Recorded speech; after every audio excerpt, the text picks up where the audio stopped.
Hey legends! Welcome to Arcane Paradox. Buckle up for today's story. What if Veela Delegation sensed 44 marriage blocks on Harry age 8 and demanded Britain surrender him? A like and subscribe goes a long way.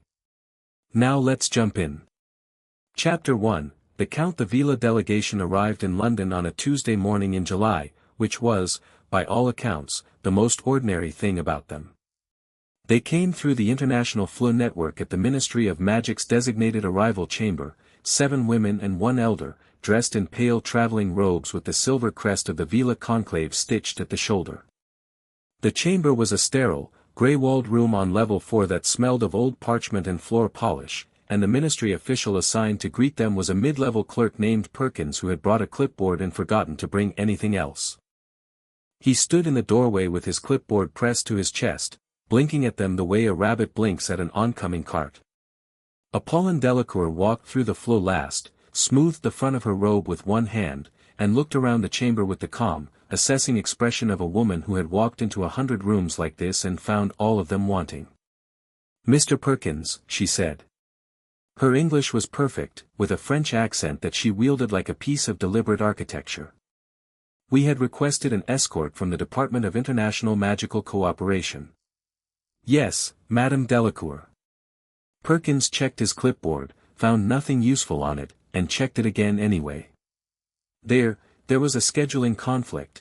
"There is always a scheduling conflict," Albus said pleasantly, and moved past him into the corridor, her delegation following in a neat, unhurried column.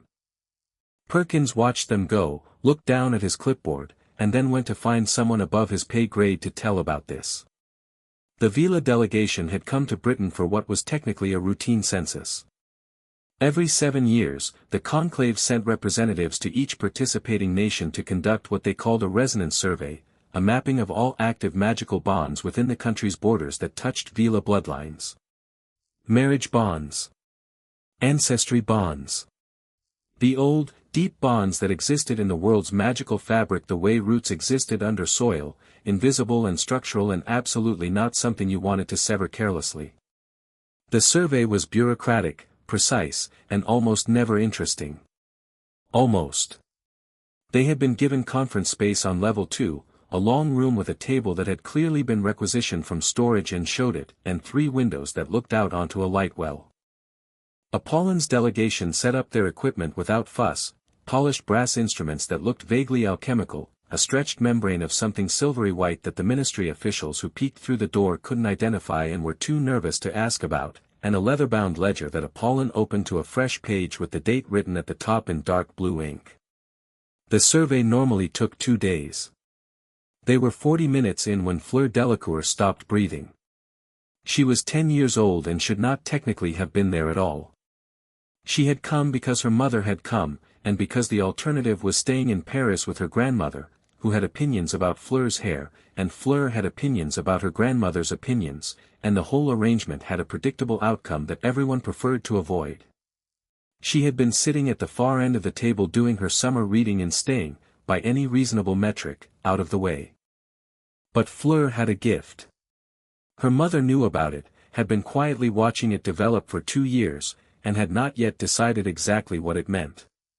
Fleur could feel bonds the way some people felt changes in weather, a pressure shift, a texture in the air, a sense of pull coming from a particular direction. She couldn't read them the way the trained surveyors could.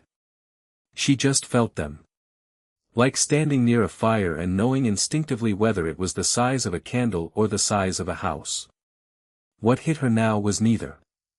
She put her book down. Then she stood up, because sitting didn't feel adequate to the sensation spreading through her chest. It wasn't painful exactly. It was more like someone had just turned on a sun in a room that hadn't had one, and her whole body was trying to figure out which direction to face. "Maman." Albus looked up from her notes. She knew her daughter's voice in all its registers. This one she had never heard before. "Fleur, what, maman?" The 2 surveyors at the resonance membrane had gone very still. One of them, Celeste, 20 years with the conclave, had both hands pressed flat against the membrane and her face had gone the color of fresh paper. "Madame Delacour," Celeste said quietly. You should come and look at this. Apollon crossed the room in 4 strides. She looked at the membrane, and the thing she saw there made her pick up a quill and put it down again without writing anything, which for Apollon Delacour was the equivalent of anyone else dropping their jaw. The membrane worked on a simple principle: it displayed active bonds as points of light, connected to a fine mesh of silver lines that represented the broader magical fabric. Individual bonds were single points. Family bonds were clusters. Old, significant bonds, the ones the conclave took the most careful interest in, shone with a particular deep warmth that Apollon had learned to recognize over 15 years of this work. What was on the membrane was not a point or a cluster. It was a location marker, a concentrated pulse of gold light coming from somewhere south and west of London, and coming from it, spiraling outward through the silver mesh in 44 distinct lines, were 44 bonds of a depth and a warmth that Apollon had never seen coming from a single source in her career. 44. She counted them twice. How old? She asked. Celeste checked the secondary instrument, the one that read biological signatures alongside the bond data. She checked it again.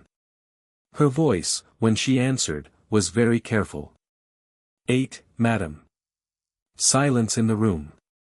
Then Apollon said, very quietly, "Get me Ambassador Voss."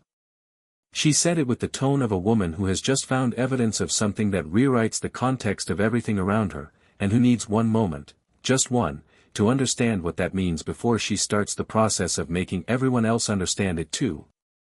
Fleur, standing at the end of the table with her book hanging forgotten from one hand, was still facing south and west. The pull was steady now, like a tide. She pressed her free hand to her sternum, not because it hurt, but because it felt like the right place to anchor herself. She had 43 sisters she'd never met, and there was a child somewhere in Surrey doing absolutely nothing about it. Ambassador Seraphine Voss was 73 years old and had the presence of something much older. She was small and silver-haired and moved with an economy of motion that suggested she had long ago stopped wasting effort on anything she didn't intend to complete. She had served the conclave for 40 years, negotiated the Budapest Accord, personally drafted the Magical Bonds Protection Treaty of 1963, and once made the Bulgarian minister for magic cry in a public forum. Not by shouting. By asking him one question in a normal tone of voice and waiting. She arrived in the conference room 45 minutes after Apollon's summons, looked at the membrane for 30 seconds, and said, "Show me the blocks." Celeste adjusted the instrument. The membrane shuddered, and then what had been a display of warm gold lines became something else entirely, a cage. Around that concentrated pulse of gold, wound tight and deliberate and layered like a work of patient, sophisticated spellcraft, were 44 blocks. Each one corresponded to a bond. Each one was designed to prevent the bond from maturing, from signaling, from being found. The blocks were old. Not ancient, but not recent.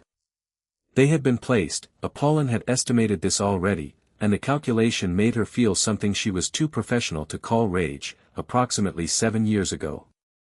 Which meant they had been placed when the source was approximately 1 year old. British work? Voss asked.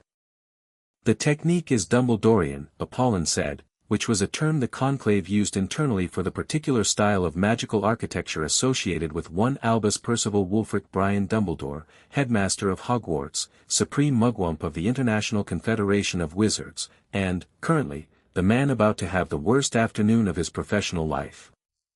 The depth of it, the layering, this is decades of mastery applied to a single working. Whoever did this knew exactly what they were building. Then they knew what they were blocking, Voss said. Yes. And they did it anyway. To a 1-year-old child. Apollon said it flat. Yes. Voss looked at the membrane for another long moment.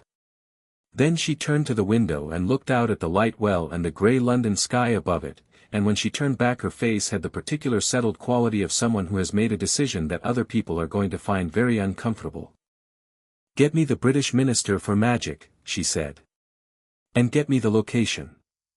The location was Number 4, Privet Drive, Little Whinging, Surrey.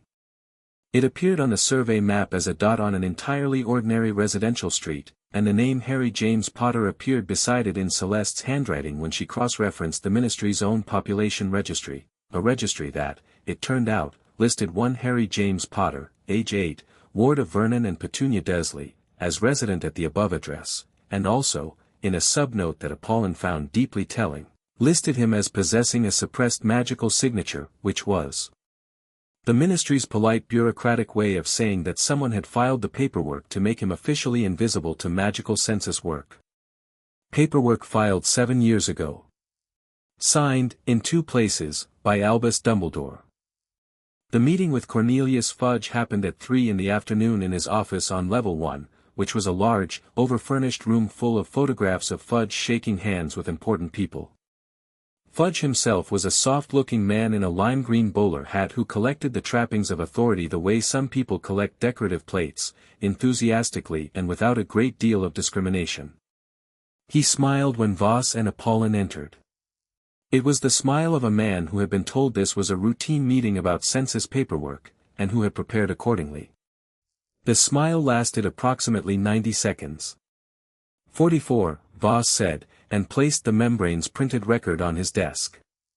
Not gently. From a single British child, age 8, deliberately suppressed by illegal blocks filed under your own ministry's documentation. Blocks in a style that our analysts have attributed to Albus Dumbledore. Blocks that cover bonds reaching into 7 countries and 31 separate Veela-affiliated families across 4 continents. Fudge looked at the record. He looked at Voss. He looked at Apollon, who was standing slightly behind Voss and whose expression suggested that she was finding the whole scene interesting in the way a chess player finds a board interesting, reading it, calculating it, not moved by any of it. "I'm sure," Fudge began. "Minister." Voss's voice was not raised. It did not need to be. Under Article 7 of the Magical Bonds Protection Treaty, which Britain signed in 1963 and has never rescinded, the deliberate suppression of a magical bond for political or strategic purposes without the consent of all affected parties is classified as an act of magical aggression against the signatory nations whose citizens are bonded. We have identified 31 such nations. I have already sent notification to their representatives. The color left Fudge's face with remarkable speed. Now, Voss continued, settling into the chair across from his desk without being invited to, you are going to tell me everything you know about Harry Potter, and then you are going to arrange for Albus Dumbledore to come here. And then, she said, with a smile that was entirely pleasant and absolutely final, we are going to discuss what Britain is prepared to do about this. Fudge reached for a piece of parchment, remembered he had nothing useful to write on it, and put it down. Yes. I'll send for him immediately. He did. The owl reached Hogwarts in 40 minutes. Dumbledore's reply, handwritten, unhurried, and suggesting he would arrive at his earliest convenience, came in 50. Ambassador Voss read the reply, set it down, and said to Apollon, I think we should go and see the boy ourselves. Before Dumbledore arrives. Apollon was already putting on her traveling cloak. I had the same thought. There was the practical matter of Fleur, who had been in the conference room throughout all of this and who had, during Voss's meeting with Fudge, attached herself to Apollon's side with the particular determined quietness of a child who knows that pointing out their presence will get them sent away. Apollon looked at her daughter for a moment. You felt it, she said. Not a question. From the first moment, Fleur said. I can still feel it. Like something pulling. Then you come, Apollon said. Stay close and don't speak unless spoken to. Fleur made no promises. They apparat to the edge of the residential street at 4:30, which was the sort of English summer afternoon that looked cheerful from a distance and felt slightly hostile up close, the kind of sunshine that came with a mean wind off the surrounding hills and the smell of someone's lawnmower 2 gardens over. Privet Drive was aggressively ordinary. Every house was the same as every other house in the specific way that expensive ordinaries achieved, same width, same curtains drawn at the same tasteful level, same cars on the same driveways. The gardens were competitive in their tidiness. Number 4 sat in the middle of the row and looked, from the outside, identical to all the others. Apollon walked up the front path and knocked. The woman who opened the door was thin in a way that suggested chronic anxiety burning fuel it shouldn't, with a neck slightly too long and eyes that registered the three visitors, particularly Apollon, and whatever quality of presence Apollon projected simply by existing, and narrowed immediately with a species of tight, performative suspicion. "Yes," she said. "Mrs. Dursley," Apollon said. "My name is Apollon Delacour. I am with the International Magical Delegation, currently operating in cooperation with the British Ministry of Magic." She said this with a tone that made it clear she was providing context, not asking permission. "We are here to see Harry Potter. May we come in?" It was not a question. Petunia Dursley's eyes moved to Voss, who was standing slightly back and looking at the house with the calm, archaeologist's patience of someone who already knows what they're going to find, and then to Fleur, who was looking past Petunia at the interior of the house with the expression of someone whose internal compass had just swung hard in a specific direction. Something shifted in Petunia's face. Not warmth, Petunia Dursley did not do warmth, but a kind of recalculation. Magical people at her door who mentioned the ministry were not, in her experience, people you told to go away. She stepped back and let them in. The house smelled of cleaning products and recently cooked food, and it was very clean in the way that said cleanliness was one of the tools used to enforce a particular set of values.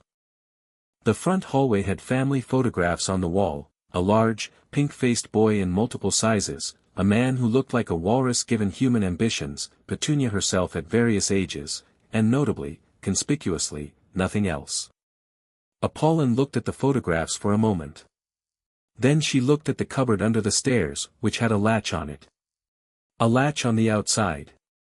Fleur had gone very still. "Where is Harry?" Apollon asked. Petunia started.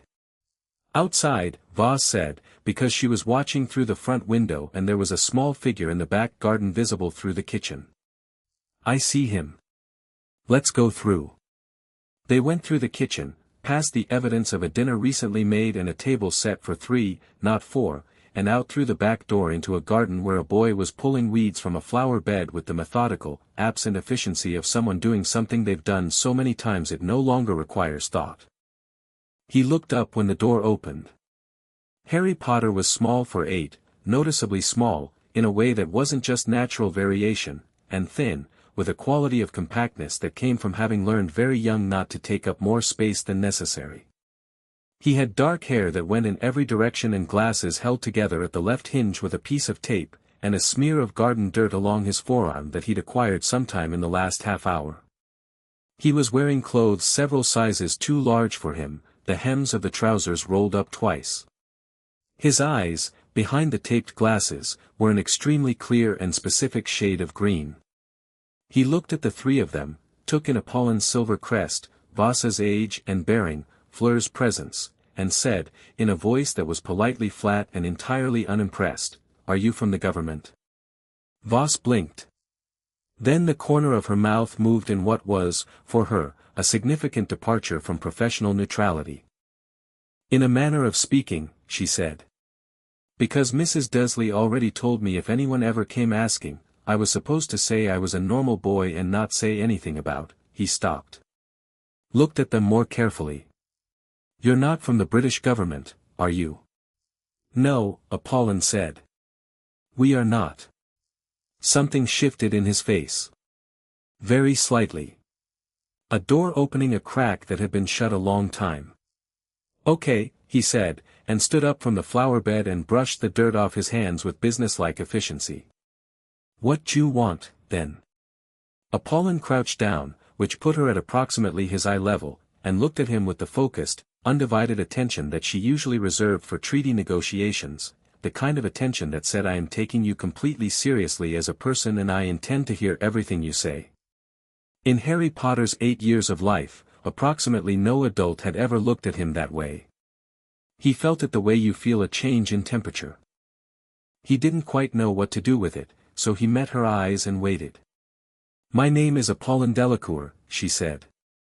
"I am the head of the Veela Delegation, which is an international body that oversees the protection of certain magical bonds.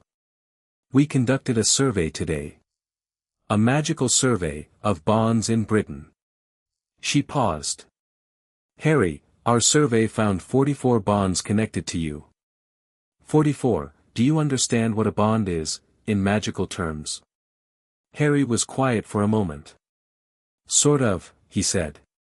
My aunt doesn't talk about magic. But I've read things. When I could. A careful pause. At school, in the library. When I had time. A bond is a deep magical connection, Apollon said. It means you are connected to certain people, in ways that are very old and very significant and protected by international law. The problem is that someone has blocked your bonds. Put locks around them. Which is illegal. Which is why we are here. Harry looked at her steadily. Someone locked up my magic connections, he said, and it was illegal, and you're here to do something about it. Yes. Who locked them? Apollon met his gaze. We believe it was Albus Dumbledore. Something happened in Harry's expression, not shock, exactly. More like a piece of a puzzle clicking into place on a board he'd been looking at from an angle his whole life. The Hogwarts headmaster, he said. The famous one. The same. Harry considered this for 2 seconds. Okay, he said again. What do you need from me? Fleur, who had been standing behind her mother and following all of this with the fierce, concentrated attention of someone who had not been told to stay quiet and was choosing to do so voluntarily, took one step forward. Harry's eyes moved to her. She was 2 years older than him, with silver blonde hair that the wind kept pulling across her face, and she was looking at him with an expression that was absolutely unreadable in the way that expressions are unreadable when the person wearing them is experiencing 7 things simultaneously and hasn't sorted them into a manageable order. You don't seem scared, she said. Her English had the same French architecture as her mother's, but with less of the deliberate polish, more of the genuine texture. Of what? Harry said. Fleur gestured broadly at all of it, the situation, the delegation, the information about bonds and illegal blocks and international law. Of any of this. Harry thought about it. I've been scared of lots of things, he said honestly. Being sent to my cupboard when I haven't done anything wrong. My cousin's friends catching me before I can climb a fence. Not having enough to eat. He paused. This doesn't really feel like those kinds of things. Fleur looked at him for a long moment. No, she said slowly. I suppose it doesn't. Petunia Dursley had followed them out and was standing in the kitchen doorway with her arms wrapped around herself, watching this exchange with the trapped expression of someone who would very much like events to stop happening. Voss turned to look at her. Mrs. Dursley, she said, pleasantly. Harry will be coming with us. Petunia started. He can't just, he can, Voss said. Under Article 12 of the International Magical Child Protection Accords, a magical child found to be the subject of illegal bond suppression is immediately subject to international protective jurisdiction pending investigation. His guardianship question is a matter for the ministry. But his physical safety is a matter for us. She let that sit. Petunia looked at Harry. Harry looked at Petunia. There was a history in that look, complex and layered and not kind on either side, but what Harry's expression said, in the end, was simply that he was ready to go. I'll get my things, he said. I don't have much. He went inside. He was back in 4 minutes, with a small backpack that held, as far as anyone could tell, 1 change of clothes, 3 library books, and what appeared to be a rolled-up crayon drawing he protected inside a paper tube. He put on the backpack, adjusted the straps, and looked up at Apollon. Ready, he said. Apollon straightened. She reached out and, with the careful precision of someone doing something deliberate, rested one hand briefly on the top of his head. Not a pat, more an acknowledgement. Something solid passing between 2 people who were going to have to trust each other very quickly. Then she looked at Petunia. The ministry will be in contact, she said. They left. Dumbledore arrived at the ministry at 6 o'clock in the evening, which was an hour and 15 minutes after he'd set his earliest convenience, and 45 minutes after Apollon had sent him a second message through ministry channels that said, with the restrained force of a perfectly aimed cannon, "The child is in our care. Come now." He came through the main atrium floor and looked, as he always looked, like a piece of living architecture, tall, magnificently bearded, robes in deep purple, half-moon spectacles catching the light in the way that suggested he was seeing more than the visible room and finding it interesting. He moved through the atrium with long, unhurried strides, and the witches and wizards nearby made way for him in the unconscious, reflex fashion of people in the presence of something their bodies recognized as significant before their minds caught up. He was smiling. He was, Harry would later come to understand, almost always smiling. It was one of the things that made him so difficult. Voss met him at the entrance to the Level 1 conference room, where Apollon had arranged the membrane display and Celeste had prepared a full printed report of the survey findings, laid out on the table in a precise row. Albus, Voss said, and there was a particular weight to the word, they had known each other 40 years, had worked together and disagreed professionally and, once, in 1978, had very nearly come to a formal rupture over a disagreement about the protections owed to Veela communities in Eastern Europe. He had been right about some of it. She had been right about the rest. "Seraphine," he said, with warmth that was real, even now. "You look well." "I look," she said, "like someone who spent today counting 44 illegal blocks on an 8-year-old child." She stepped aside and let him see the membrane display. He looked at it for a long time. The smile did not disappear entirely, but it changed quality, became something more internal, more private, the expression of a man revisiting a decision rather than a man hearing news. Which confirmed what Apollon had already suspected, he knew. He had known all along. "Where is he?" Dumbledore asked. "Safe," Apollon said, from across the room. "Which is more than he was an hour ago." Dumbledore looked at her. "Apollon," he said. "I know what this must look like." "Tell me what it must look like," she said, "because I am deeply curious to hear your framing of 44 blocks on a 1-year-old. "It looks," he said, quietly and without defensiveness, like a man who made a terrible choice in service of a necessary purpose. "And I will not pretend otherwise." The room went very quiet. It was the thing about Dumbledore, Apollon thought, he didn't bluster, didn't deflect, didn't perform innocence. He was honest about his choices in a way that was somehow more infuriating than dishonesty would have been, because it left you with no clean handle for your anger. You couldn't call him a liar. You could only call him wrong, and he already knew you thought that, and he was prepared to explain why he thought you were wrong about being right. "The blocks," he said, "were placed to protect Harry. Not to harm him. The bonds, 44 of them, to families spread across the world, represent power of an extraordinary magnitude. And Harry Potter is also the subject of a prophecy, a dark history, and an enemy who is not as gone as the world believes. The bonds would have drawn attention. The attention would have brought danger. The blocks protected him from his own fate," Voss said. "By making the decision for him. At 1-year-old. She paused. "Albus. You signed ministry paperwork to make him invisible to census systems. You placed him with Muggle relatives without any bond welfare assessment. You suppressed 44 international magical connections, connections that under law belong not only to Harry but to every family on the other end of those bonds, and you did all of this because you decided, alone, that you knew better." "Yes," Dumbledore said. "Simple. Unflinching. Britain," Voss said, "has 24 hours to formally respond to the delegation's preliminary findings. After that, we are prepared to escalate to a full international tribunal under the Budapest Accord.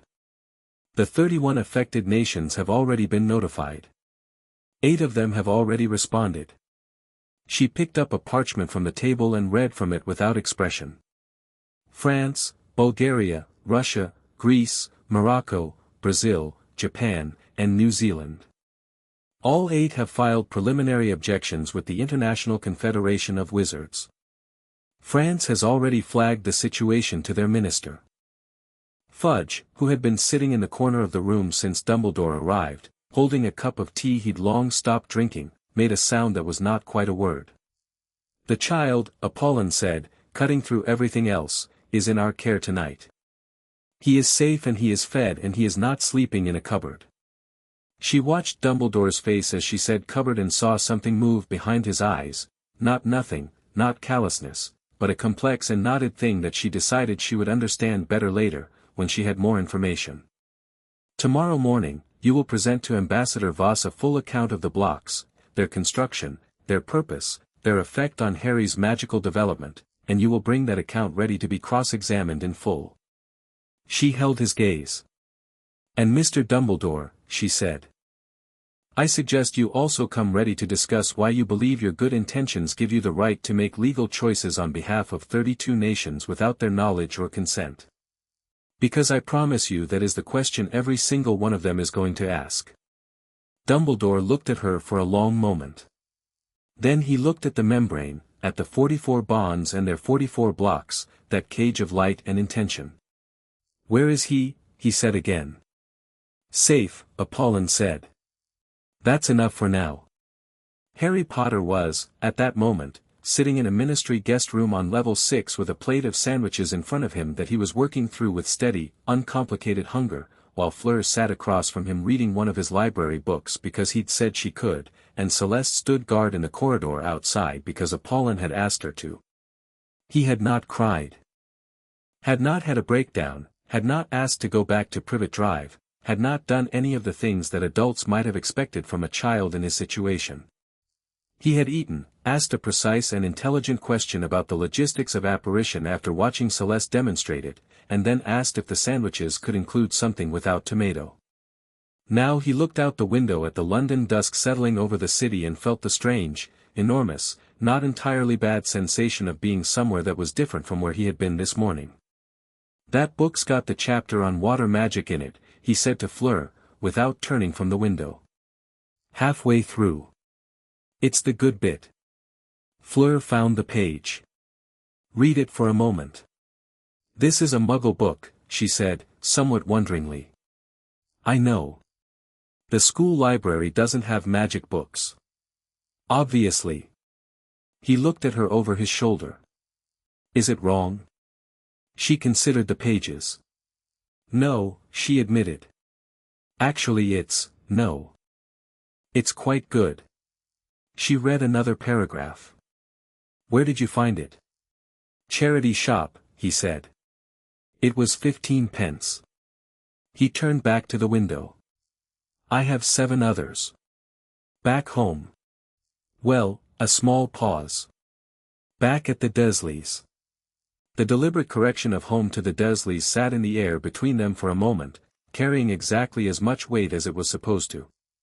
Fleur looked at him, at the thin, composed, oddly self-possessed profile of this 8-year-old boy who had been carrying 44 locked-up magical connections and 7 library books and 1 change of clothes and a crayon drawing, and who had packed all of it into a backpack in 4 minutes and said ready like it was the most natural thing in the world. "We'll get the other books," she said. "I'll make sure." Harry looked at her. She lifted her chin slightly, because she was Fleur Delacour and she meant what she said and she wanted him to know it. He nodded once. "Okay," he said. "Thanks." Outside the window, London moved through its evening. Somewhere in the ministry above them, Ambassador Voss was already drafting the formal preliminary statement that would go to 31 nations tomorrow morning. Albus Dumbledore was standing in an empty conference room looking at a display of 44 bonds he'd spent 7 years trying to keep quiet. Cornelius Fudge had developed what he was already describing to his wife as the worst headache of his ministerial career. And in a guest room on level 6, Harry Potter ate the last sandwich, carefully removing the tomato slices first, and looked at the darkening sky above London, and thought about the word bonds and what it was supposed to mean when the magic that connected you to the world was something someone else had decided you didn't get to have. He was 8 years old. He was already furious. But he was also, for the first time in his life, somewhere that felt like the beginning of a real answer to a question he hadn't known how to ask. He'd ask it in the morning. He fell asleep before the city lights came fully on, with Fleur's quiet turning of pages as the last sound he heard, and the window left open so the summer air came through. Chapter 2, The Boy Who Didn't Flinch. Harry woke up before anyone else. This was not unusual. At the Dursleys, waking before the house stirred meant a brief window of something approaching peace, the kitchen to yourself, the cereal cupboard accessible without commentary, the rare and specific pleasure of sitting in a quiet room without anyone looking at you. He'd trained himself out of sleeping in years ago, and his body kept the schedule whether he wanted it to or not. He lay still for a moment in the ministry guest room and took stock. The bed was narrower than the one he sometimes got when Dudley's second bedroom wasn't being used for overflow storage, but the mattress was better, and there were 2 blankets, and no one had knocked on the door at 5 a.m. to say there were lawns to edge. The ceiling was grey ministry plaster and the window showed a pale, not yet decided London sky. He got up, folded both blankets with the precision of someone who had learned early that leaving messes led to consequences, and went to the bathroom, which was a shared ministry facility down the hall and which had, to his genuine pleasure, hot water that came immediately without the 30-second lag of the Dursleys' boiler. He was back in the room, dressed and sitting at the window with the water magic book, when Celeste knocked at 7. She looked faintly surprised to find him awake and reading. People, Harry had noticed, were often surprised when he was competent at things. He'd stopped being surprised that they were surprised. "Good morning," Celeste said carefully. She was carrying a paper bag that smelled of pastry. "Madame Delacour thought you might want breakfast before the morning begins." Is there coffee?" Harry said. Celeste blinked. "You're 8. The Dursleys made me make it every morning. I got used to the smell." He paused. "I know it's a grown-up drink. I was just asking." She looked at him for a moment with an expression that was trying to be professionally neutral and not entirely getting there. "I'll find you tea," she said. "Strong, I think." "Thanks," he said, and went back to his book. The pastries were French and excellent, and Harry ate 3 of them methodically while Celeste stood in the doorway and reviewed the morning schedule from a folder and occasionally glanced at him with the look of someone revising their assumptions in real time. Fleur arrived at 7:30 with her mother, both of them looking like they had been awake for some time and had been doing things with that time. Apollon was in a different set of traveling robes, darker, more formal, the kind that said "I am about to be in rooms where clothing communicates intent," and she had her ledger under one arm and a particular quality of focused calm that Harry was already learning to read as she has a plan and it is already in motion. Fleur looked at the paper bag on the table. "Are there any left?" "2, Harry said. "I left them. On purpose." She sat down and took one with a brief, satisfied nod that he found he liked. It was the nod of someone who expected things to be handled properly and was acknowledging that they were, rather than being effusively grateful about it. It treated him like someone capable of ordinary consideration. Which he was. Which most people forgot to assume. "The meeting with Dumbledore begins at 9, Apollon said, setting her ledger on the table. "Ambassador Voss will lead. I will sit with her. You," she looked at Harry, "will be present." Harry lowered his book. "You want me in the meeting?" "You are the subject of the meeting," Apollon said. "You should be present for it." "Will I be able to ask questions?" Apollon considered him for a moment. "Within reason." "What counts as reason?" The corner of her mouth moved. "Just slightly. Within the bounds of what is productive for the negotiation." "So yes, but carefully." "Yes," she said. "But carefully." He nodded and went back to his book for the remaining 40 minutes, which he used to finish the chapter on water magic and start thinking about what questions were productive and what questions were just things he wanted to know for himself. There were a lot of both categories. The Level 2 conference room had been rearranged overnight. The table was now positioned with a clear distinction between sides, Voss and Apollon on one end, with Celeste and two other delegation members behind them, and a ministry configuration on the other end that included two legal advisors, a note-taker, and Cornelius Fudge, who arrived at 5 to 9 looking like a man who had not slept well and had tried to compensate with extra hat care. Harry sat at the side of the table, at a chair that had been placed slightly apart, not behind anyone, not at the ministry side, not at the delegation side. His own position. He'd noticed that when he came in, and he'd noticed that Apollon had arranged it that way, and he'd sat down without comment and put his hands flat on the table and waited. Dumbledore arrived at exactly 9. Harry had never seen Albus Dumbledore before. He'd heard the name, the way you heard famous names growing up in any world, attached to stories, to weight, to the suggestion that the person in question was something more than ordinary scale. The Dursleys mentioned him rarely and with tight-lipped distaste. The books at school mentioned him in lists of modern luminaries. He had the kind of name that carried its own weather. In person, he was, more, somehow, and also different. The height was real, and the beard, and the spectacles, and the sense that his mind was occupying multiple floors of a building simultaneously, and he was quite comfortable on all of them. He moved through the room with an unhurried ease that was different from Voss's economy. It was the ease of someone who had walked into 1,000 difficult rooms and had not yet found one that broke him. He saw Harry immediately. His eyes went to him with a directness that said he had been thinking about this moment since last night, and he had decided how to approach it, and what he had decided was something open and undefended and real. "Harry," he said, and his voice was warm in the specific way of someone who genuinely meant warmth, which was somehow more complicated than if he'd been false about it. "Professor Dumbledore," Harry said. He said it levelly, with the careful courtesy of someone who has decided that the question of whether they like a person will be answered by evidence rather than instinct. Not cold. Not warm. Even.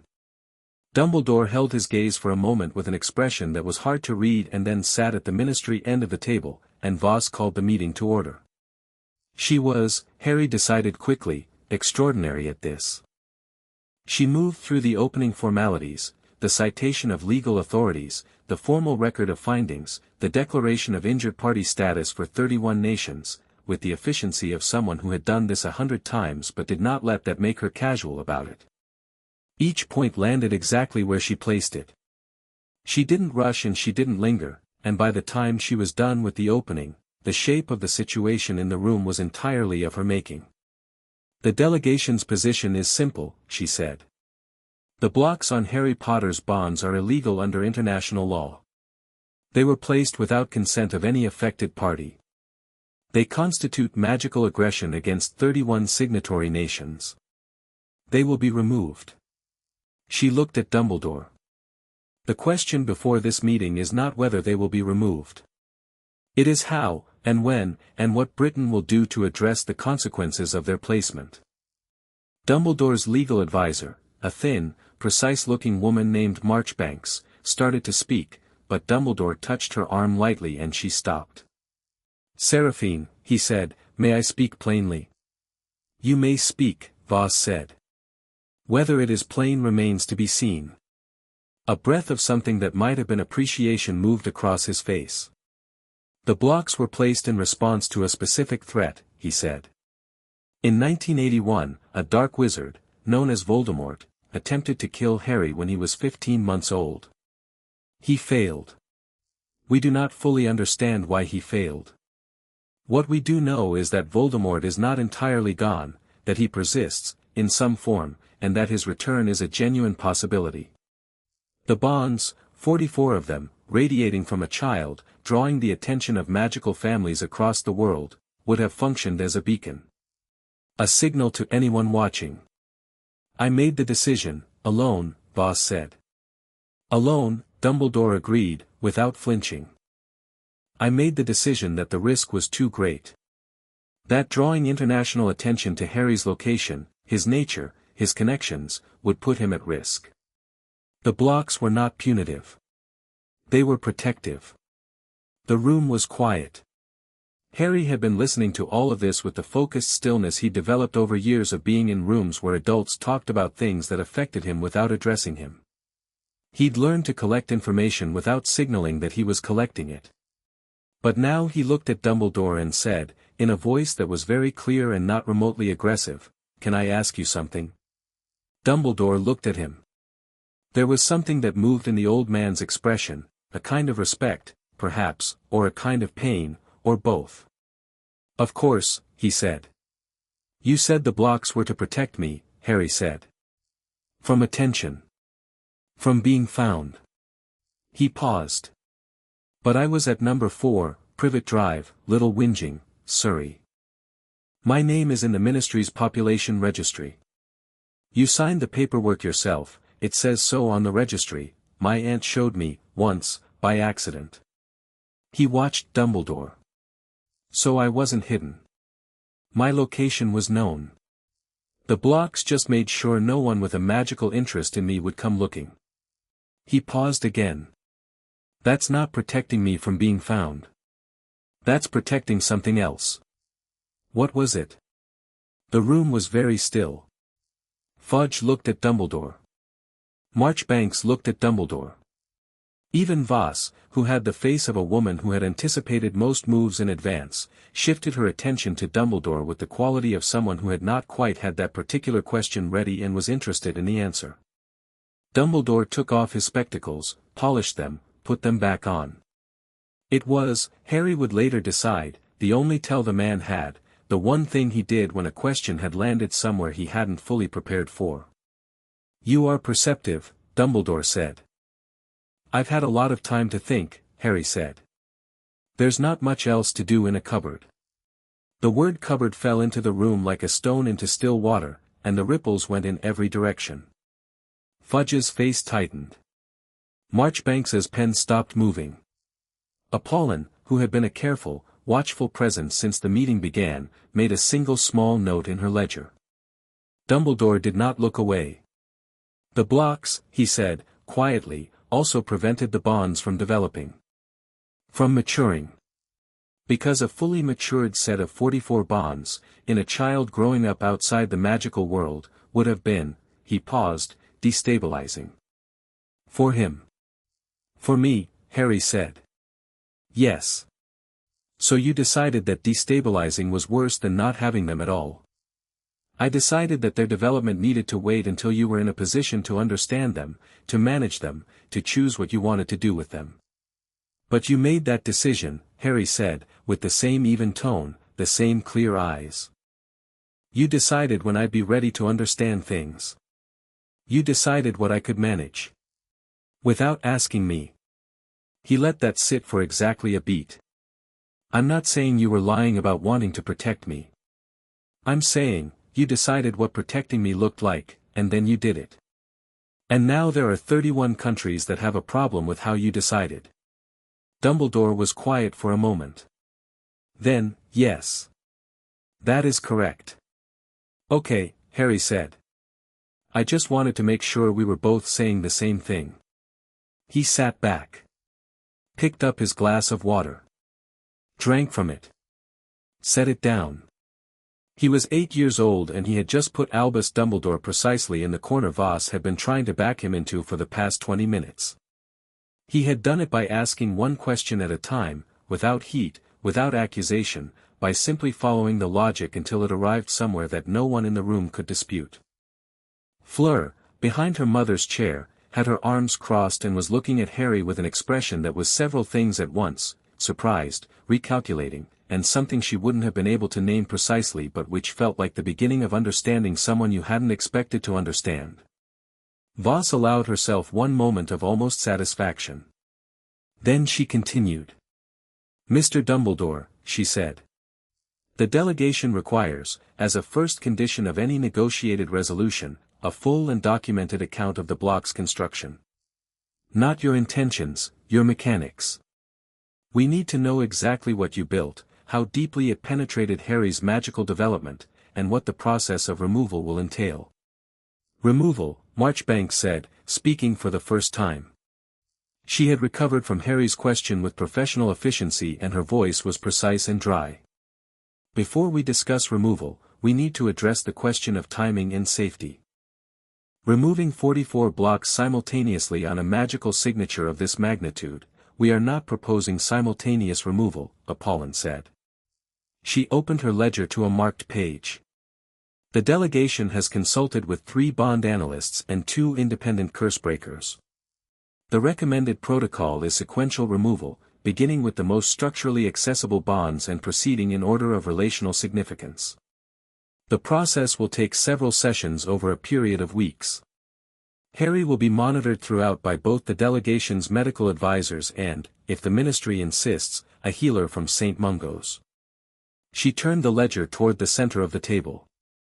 This is the proposed protocol. You'll find it is more conservative than aggressive removal would be, and more protective of Harry's well-being than leaving the blocks in place. Marchbanks picked up the ledger and began reading. Fudge leaned sideways to read over her shoulder and then gave up and looked at his tea. Who are the 44? Harry asked. Everyone looked at him. The people on the other end of the bonds, he said. You said 31 nations, 44 families. I'd like to know who they are. He looked at Apollon. At some point. Not necessarily right now. But at some point. Yes, Apollon said simply. We will arrange that. Is Fleur one of them? The question landed in the room without any particular self-consciousness, the way Harry asked most questions, directly, because the direct route was faster and he didn't have the patience for circles. Fleur's chin went up half an inch. Apollon looked briefly at her daughter and then back at Harry. Yes, Apollon said. Fleur is one of the 44. Harry looked at Fleur. She looked back at him with that same unreadable intensity she'd had last night in the garden, the look of someone processing too many things to let any single one show clearly on their face. Then she should probably be at the rest of these meetings too, Harry said to Apollon. If it affects her, she should hear it directly. Fleur blinked. Just once. Apollon looked at her daughter for a moment, then back at Harry. I agree, she said. Dumbledore had been watching this exchange with the expression of a man watching a chess game he'd thought he understood and finding that the pieces had been playing a different game all along. He said, quietly, Harry. I'd like to speak to you. Privately. When this meeting is done. Sure, Harry said. If Ambassador Voss agrees. He did not say if you want to or if it's okay with you or any of the deferential framings a child his age might have used. He said if Ambassador Voss agrees, because he had already worked out, in 40 minutes, that the chain of authority in this room went through Voss, and that deferring to Voss was not weakness but accuracy. Voss looked at Dumbledore. 1 hour, she said. In a room with an open door. With Apollon present. Dumbledore inclined his head. Perfectly acceptable. The meeting ran another 2 hours and covered the legal framework for the removal protocol, the question of Harry's current guardianship, and the preliminary outline of what the ministry would need to present to the International Confederation as a formal response to the 31 national objections. Fudge took 3 cups of tea and contributed approximately 4 sentences, all of which were variations on surely we can resolve this amicably. Marchbanks was sharp and prepared and fought for every inch of ground she could, which Apollon matched without apparent effort. By the time it wound down, Harry had filled 4 pages of a notepad that Celeste had given him at some point during the proceedings, not with notes from the meeting, exactly, but with a running list of questions in small, slightly tilted handwriting, organized by category. Fleur leaned over to look at the list while they were waiting for the room to clear. She read the first few questions and then looked at him. You organized them by urgency versus importance, she said. Those are different columns. Urgent things and important things are different, he said. The urgent things need answers before anything else happens. The important things are the ones that matter more in the long run. What's in the important column? He tilted the pad so she could read it. At the top of the important column, underlined twice, were the words, what do the bonds mean for the people on the other end? Not legally. Actually. Fleur read it. Something in her face loosened slightly, a small but real softening of the particular guardedness she wore as her default. "That's a good question," she said. "It's the real question," he said. "All the legal stuff is just the frame around it." She looked at him for a long moment. "How did you learn to think like this?" He considered it honestly. "I think when you're not allowed to have opinions about your own life, you spend a lot of time analyzing everyone else's life as a substitute," he said. "It's not that impressive. It's just what happens when you're bored and slightly angry for several years." Fleur laughed. It was a real laugh, brief and surprised, and it changed her whole face. Harry registered it with the same calm observation he registered most things and filed it away in the category of things that are useful to know. The private meeting with Dumbledore happened in a smaller room down the hall, an office that had been cleared of its occupant for the occasion, with 2 chairs and a low table and an open door through which the corridor was clearly visible. Apollon sat in the doorway with her ledger. Present, without being in the room. Harry sat across from Dumbledore and waited. The old man looked at him with the careful, genuine attention of someone who was not going to manage this moment with performance, and Harry found that he appreciated it even as he held his own assessment carefully level. "I imagine," Dumbledore said, "that you have a great many things you'd like to say to me." "Some," Harry said. "Mostly I have things I'd like to understand." "Then ask." Harry thought for a moment. Not because he didn't have the question ready, he'd had it ready since last night, lying in the ministry guest room watching the ceiling, but because he wanted to ask it the right way. "Did you know what they'd do to me?" he said. "The Dursleys. Before you put me there." Dumbledore was quiet. Not the quiet of evasion, the quiet of a man sitting with something he carried and had never quite set down. "I knew," he said, "that they were not warm people. That they did not love magic. I believed," he paused, "I believed that the particular hardship of that life would build a certain kind of resilience in you. That growing up without knowledge of who you were would protect you from a certain kind of pride." He met Harry's eyes. "I was wrong about the proportions." Harry looked at him. "The cupboard," he said. "I did not know about the cupboard," Dumbledore said, and something in his voice was very different when he said it, lower, stripped of architecture. "I should have checked. I had people watching the street, for your safety, for signs of Voldemort's influence, and I relied on their reports. They watched for external threats. They did not look inside." Harry absorbed this. He turned it over. He did not perform forgiveness and he did not perform anger. He was simply with the fact of it, the way you were with weather. "Okay," he said, at last. Dumbledore looked at him. "Okay. I'm not saying it was fine," Harry said. I'm saying I believe that's true. That you didn't know about the cupboard. I don't think you're lying." He paused. "I also think the things you did know about, the blocks, the muggle placement, the suppression paperwork, those were decisions you made, and I think they were wrong, and I don't think good intentions make them less wrong." "No," Dumbledore said, quietly. "They don't. But I also think," Harry continued, and this was the part he'd spent the most time with, the part he'd turned over all night, "that you were trying to solve a real problem. Voldemort is a real problem. Me being a target is a real problem. I'm not pretending those aren't true." He looked directly at the old man. What I actually want, is to know everything. Not protected from it, not managed away from it. Everything. Because I can't make good decisions about my own life if the only person with the full picture is you." Silence.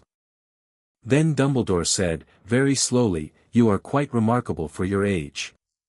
"I'm quite angry for my age," Harry said. "It's not the same thing, but it looks similar from outside." The corner of Dumbledore's mouth moved. "Perhaps." He folded his hands. "I will tell you everything, Harry.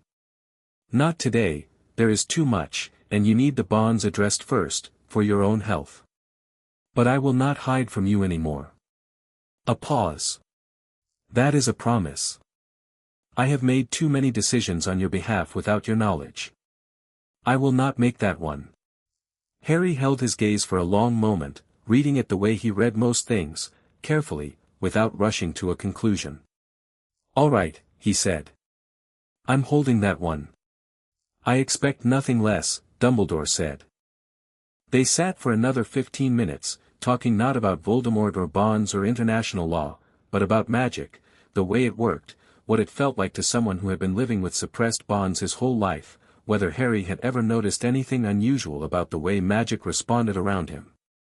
And Harry, who had been thinking about precisely this, talked about the time the Dursleys had tried to cut his hair and it had grown back overnight, and the time he'd somehow ended up on the school roof when Dudley's friends were chasing him, and the glass at the zoo, and a dozen other small incidents that had been attributed in the Dursley household to strangeness and deliberate troublemaking and being unnatural. Dumbledore listened to all of it without interruption, with the focused attention of someone who was not just hearing a child's anecdotes but was measuring them against a framework Harry didn't yet have access to, and whose face shifted, fractionally but unmistakably, as Harry talked, moving towards something that was not quite guilt but was adjacent to it, and was real. When Harry finished, Dumbledore said, the bonds have been actively working around the blocks. Not breaking them, they're far too well constructed for that. But expressing themselves through the channels available. He looked at Harry over his spectacles. The roof incident. The hair. The glass. Those weren't accidental magic, Harry. Those were specific expressions of specific bonds. Harry considered this. Meaning the bonds were protecting me, he said. Even locked up. Yes, Dumbledore said. Even locked up, they found what small space remained and they used it. Harry thought about 8 years of accidental magic that had been the only thing standing between him and various versions of harm that a child shouldn't have to manage alone. He thought about 44 connections pulling in the direction of we are here even through 7 years of deliberate silence. We should remove them, he said. The blocks. All of them. Yes, Dumbledore said. I know. It was afternoon by the time Harry emerged back into the corridor, and the ministry was running at its normal busy pitch, owls and memos in paper form drifting through the air, witches and wizards moving between floors, the distant sound of the magical elevator and its slightly lugubrious announcement of levels. Fleur was waiting in the corridor. Not pacing, she didn't pace, Harry was already learning, she stood precisely in one place and waited with the self-contained stillness of someone who was very good at not showing they were waiting. She had the water magic book under her arm. How was it? She asked. Complicated, Harry said. But not bad. He looked at the book. I thought you'd finished that bit. I went back to check something. She held it out. You were right about the chapter on tidal patterns. The theory is different to what we're taught in the French magical curriculum. I wanted to see if the foundation formula matched. Does it? Mostly. There's a variable they've missed. She opened the book to a page she'd dog-eared, which Harry noticed and filed under "She's treating my book like it matters," which was, for reasons he couldn't entirely articulate, a significant piece of information. Here. She pointed to a line of text. He read it. He said, "Oh. You're right." He thought about it for a second. What's the variable? Depth, she said. They've only accounted for surface movement. The deeper water doesn't respond the same way. It's denser, he said. Exactly. She closed the book, handed it back to him. You've got good instincts for this. I've got good instincts for things I've had time to think about, he said. There wasn't much else to do. She heard the echo of what he'd said that morning, bored and slightly angry for several years, and she looked at him with that complex, recalibrating expression that was becoming familiar to him. Like she was mapping him, piece by piece, and finding the map increasingly different from the one she'd expected to need. After they removed the blocks, she said, carefully. What do you want to do? After all of this, the meetings, the protocol, the politics. What do you actually want? It was, Harry thought, possibly the first time in his life that an adult, or almost adult, had asked him that question and meant the full weight of it. Not what do you want for dinner or what subject do you like at school. What do you want? From your life. From all the things that are now being offered to you on a plate whether you ask for them or not. He thought about it honestly. I want to go to school, he said. Hogwarts or wherever. I want to learn how to actually use magic, not just stumble into it by accident. I want to meet the other people on the bonds eventually, when it makes sense, not because someone scheduled it. He paused. And I want someone to go back to Privet Drive and get my other 7 books. Fleur looked at him. Then she laughed again, that brief, genuine laugh that was nothing like what you expected from someone who otherwise presented herself with such composed deliberateness. I said I'd make sure, she reminded him. I know, he said. I was checking if you remembered. I remembered, she said, with a slightly indignant precision that he found considerably entertaining. He smiled. Not a performed smile, not the careful closed expression he usually used around people who made him feel like smiling was more information than he wanted to give. A real one, small and quick and a little crooked from years of not using it enough. Fleur saw it. She filed it away in her own category of things that are useful to know, and said nothing, and they walked back toward the conference room together with the water magic book between them and the afternoon moving above London and a full 11 hours of the most consequential day of Harry's life still settling into its proper shape. In the conference room, Apollon was finishing a long-distance fleur call to the French ministry. On the table beside her was a fresh stack of parchment, incoming messages from 6 more nations that had reviewed the preliminary findings and were adding their formal objections to the register. That made 14. By tomorrow morning, there would be more. Voss was at the window, reading something, her back to the room. She heard them come in and said, without turning, Harry. Yes, he said. The bond removal begins in 3 days. In that time, we have a great deal to accomplish. She turned. Including your formal introduction, under delegation protocols, to 3 of the nearest bondholders currently within reach. 2 are in France. 1 is in Britain. She looked at him steadily. I will not make you do anything you don't want to do. But I want you to understand that these introductions are not ceremonial. The people waiting to meet you have been patient for a very long time. Harry thought about 44 connections working around their own locks for 7 years, finding small cracks, growing hair back overnight, putting him on rooftops, breaking glass in zoos. Patient, he said, or persistent? Voss looked at him for a long moment. Then she said, with the precision of someone making an honest distinction, both. But persistent out of patience. She paused. They did not give up. Harry thought about that. Okay, he said. 3 days. He looked around the room, at Apollon, at Celeste, at Fleur settling back into her chair with the book and her own composed attention. At the stack of messages growing on the table. At the membrane in the corner that still showed 44 bonds in a cage of deliberate locks. What do we do first, he said. Apollon picked up her quill. Voss opened her folder. First, Apollon said, we go and get your books. Chapter 3, 31 Voices. The books came back in a cardboard box. Apollon had sent Celeste and one of the junior delegation members, a composed young woman named Margot who had the quiet efficiency of someone who had been given tasks far stranger than this and had completed all of them, with a ministry escort and a politely worded letter that was technically a request and structurally a demand.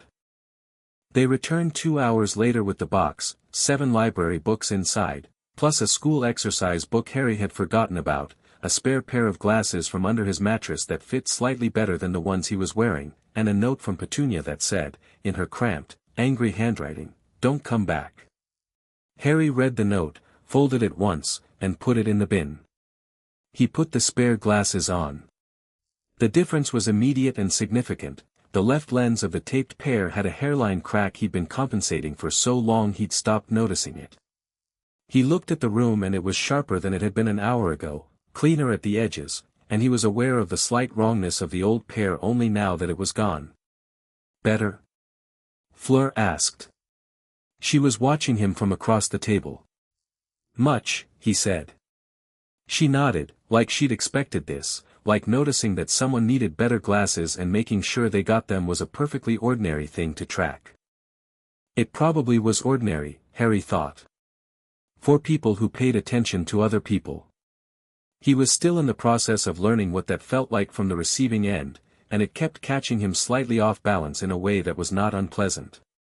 He arranged the books in the order he'd been reading them and then spent 10 minutes going through the exercise book, which turned out to contain 3 years of observations he'd made about the Dursleys' neighborhood, weather patterns, bird behavior, which neighbors had dogs, what times the postman came. He'd written it in margins and between lines so it looked like school notes if anyone found it. It was, he realized now, his own private way of making sense of a world he had no control over. Understanding the patterns of something, even something small and irrelevant, had been a way of feeling like he was good at something. He added it to the pile and didn't explain it to anyone.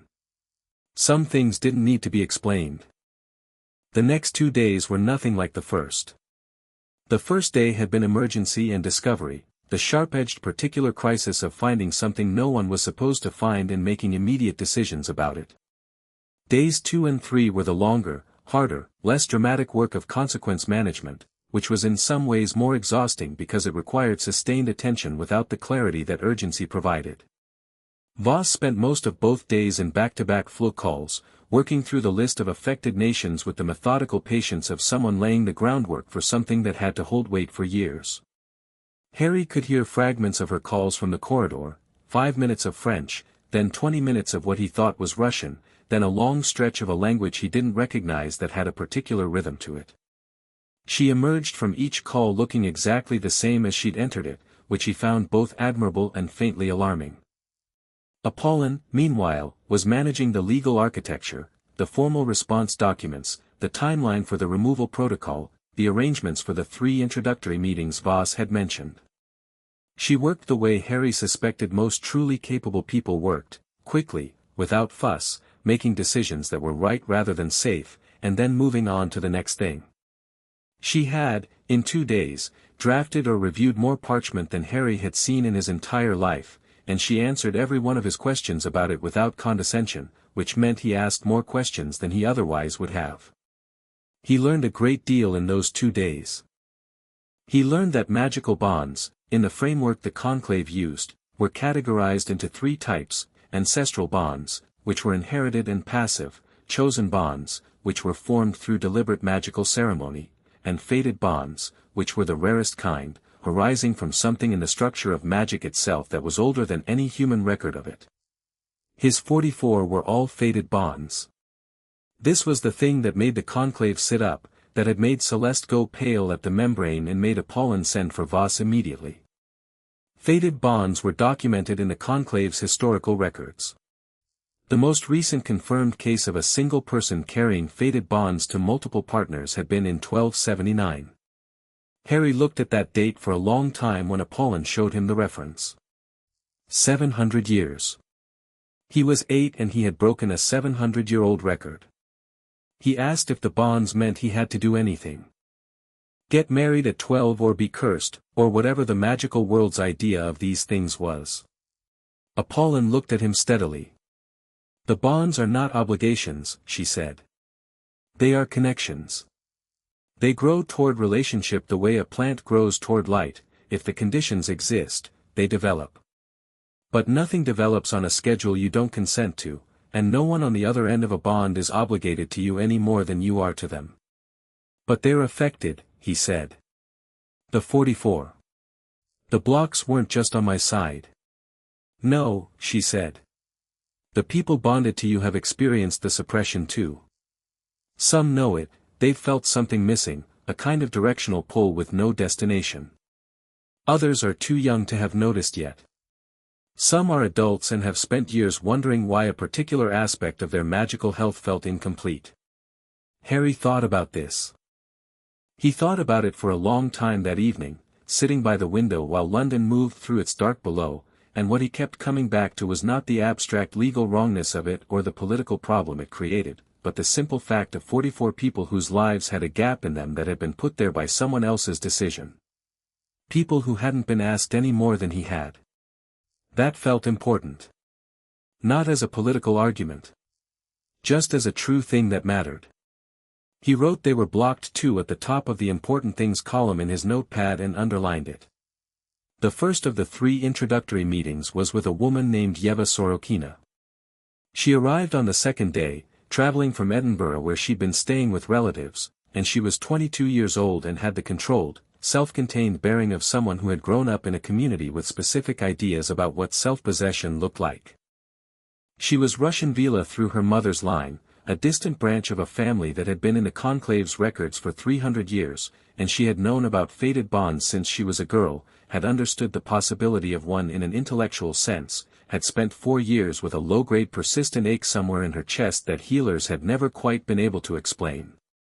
She came into the meeting room and saw Harry and stopped for 1 second, just one, before she recovered herself and moved to the chair across from him with complete composure. Harry looked at her.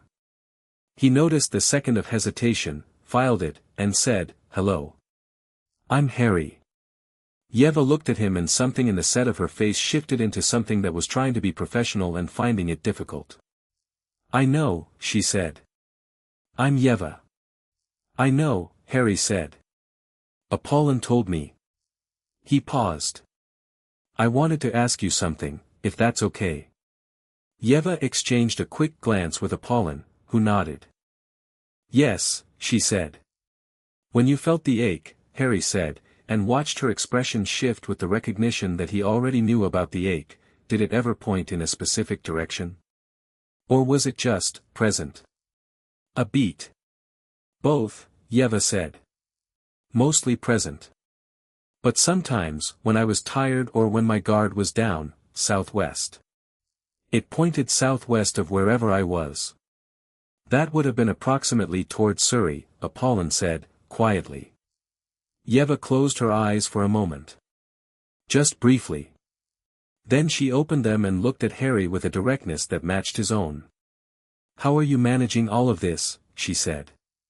"You're 8. "I'm fine," Harry said, and then, because she was asking honestly and deserved honesty back, "I think I'm fine. I think I might be a lot is happening at once.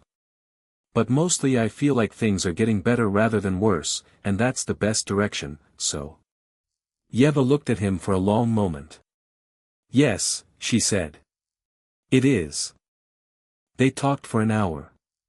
Not about bonds or legal proceedings or international politics. Apollon had structured the introductory meeting specifically to be free of those frameworks, on the grounds that the first meeting between bonded people should establish a human relationship before the institutional one. They talked about Edinburgh, which Harry had never been to and was curious about.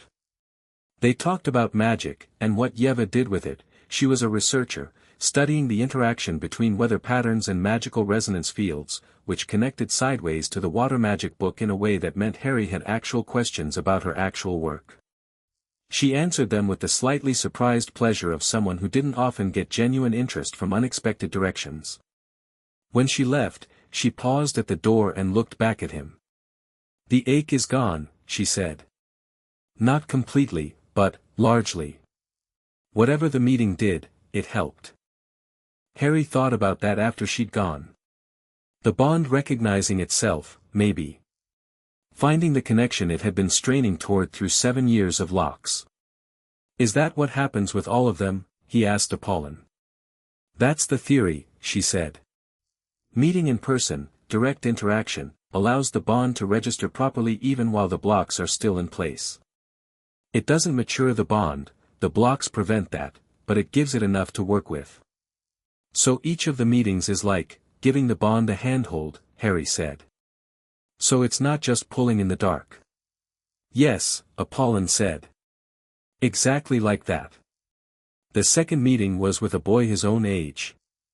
His name was Kenji Nakamura, and he had come from Japan with his mother, who was a minor representative of the Japanese magical authority and who sat in the corner of the room with the contained, watchful expression of a parent in a diplomatic setting trying to appear less focused on their child than they actually were. Kenji was 8, small, with a neatly serious face that broke into something considerably less neat when he saw Harry. Not because of the bond, or not only because of the bond, but because Kenji had apparently been briefed on Harry's book situation and had brought, very deliberately, a book on water systems and tidal mechanics from the Japanese magical curriculum, which he held out with the formality of someone who had been told that giving gifts was an important diplomatic gesture and had taken this extremely seriously. Harry took it. Looked at it. It was in Japanese, which he could not read, but the diagrams were clear and the formula notation was universal enough that he could follow the math. "Thank you," he said. "This is actually really useful."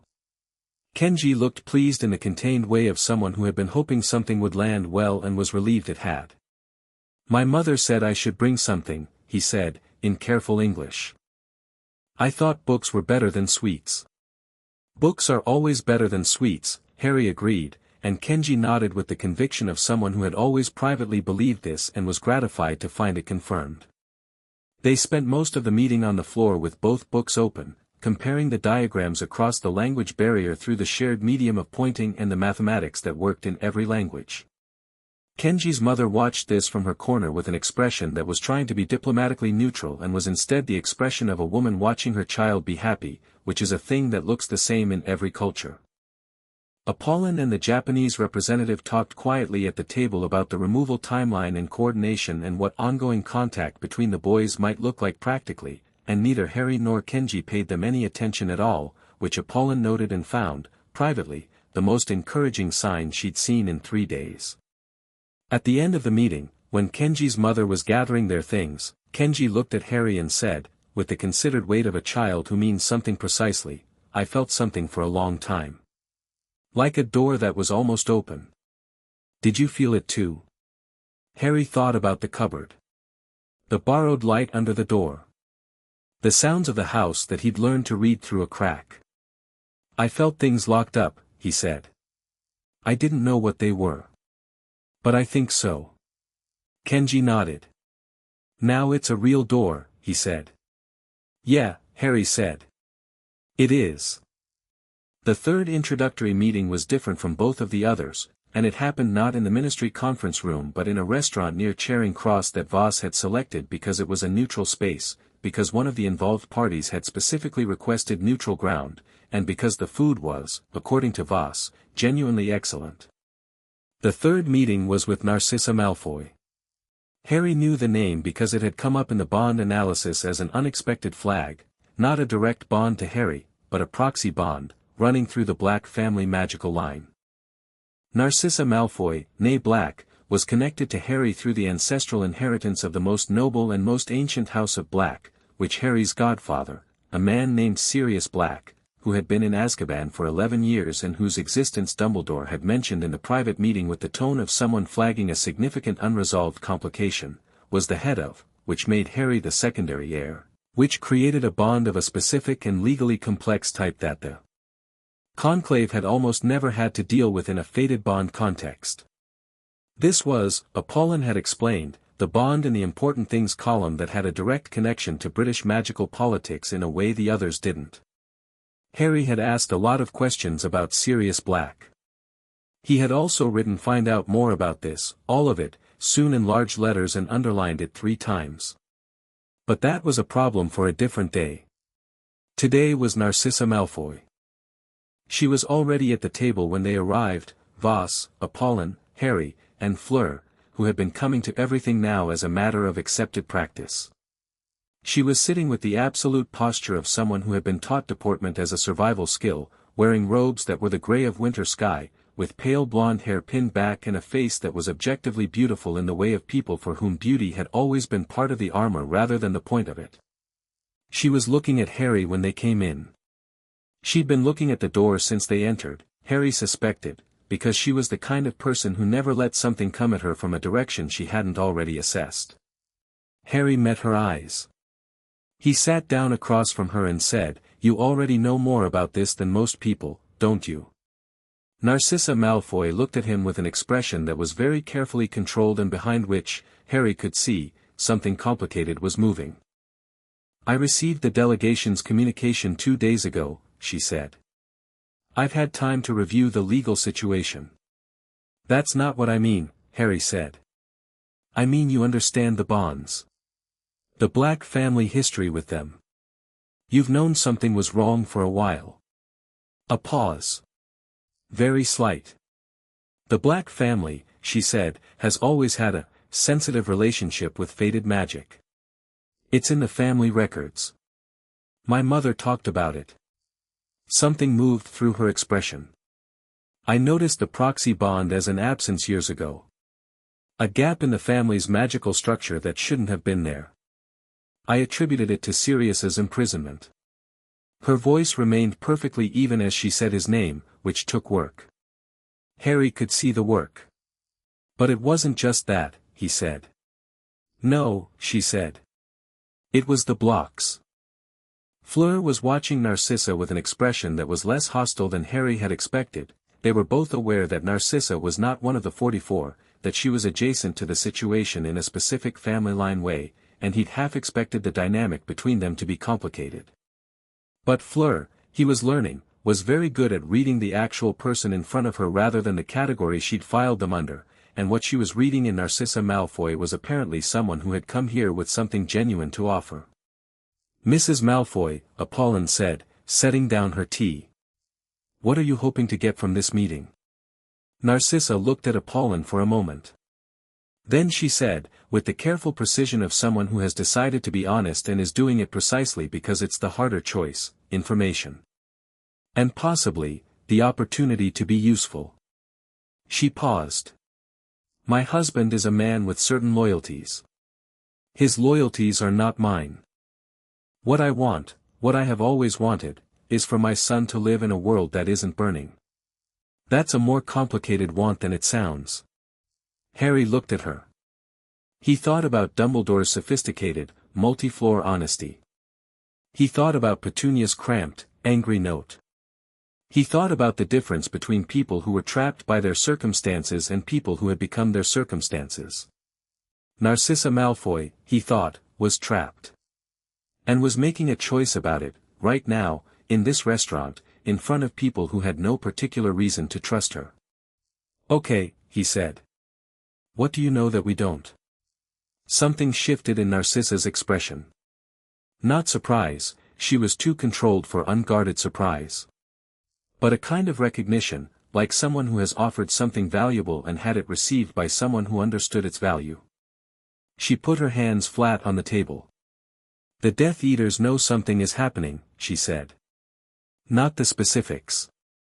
But there are people watching the ministry who report movement, unusual international traffic.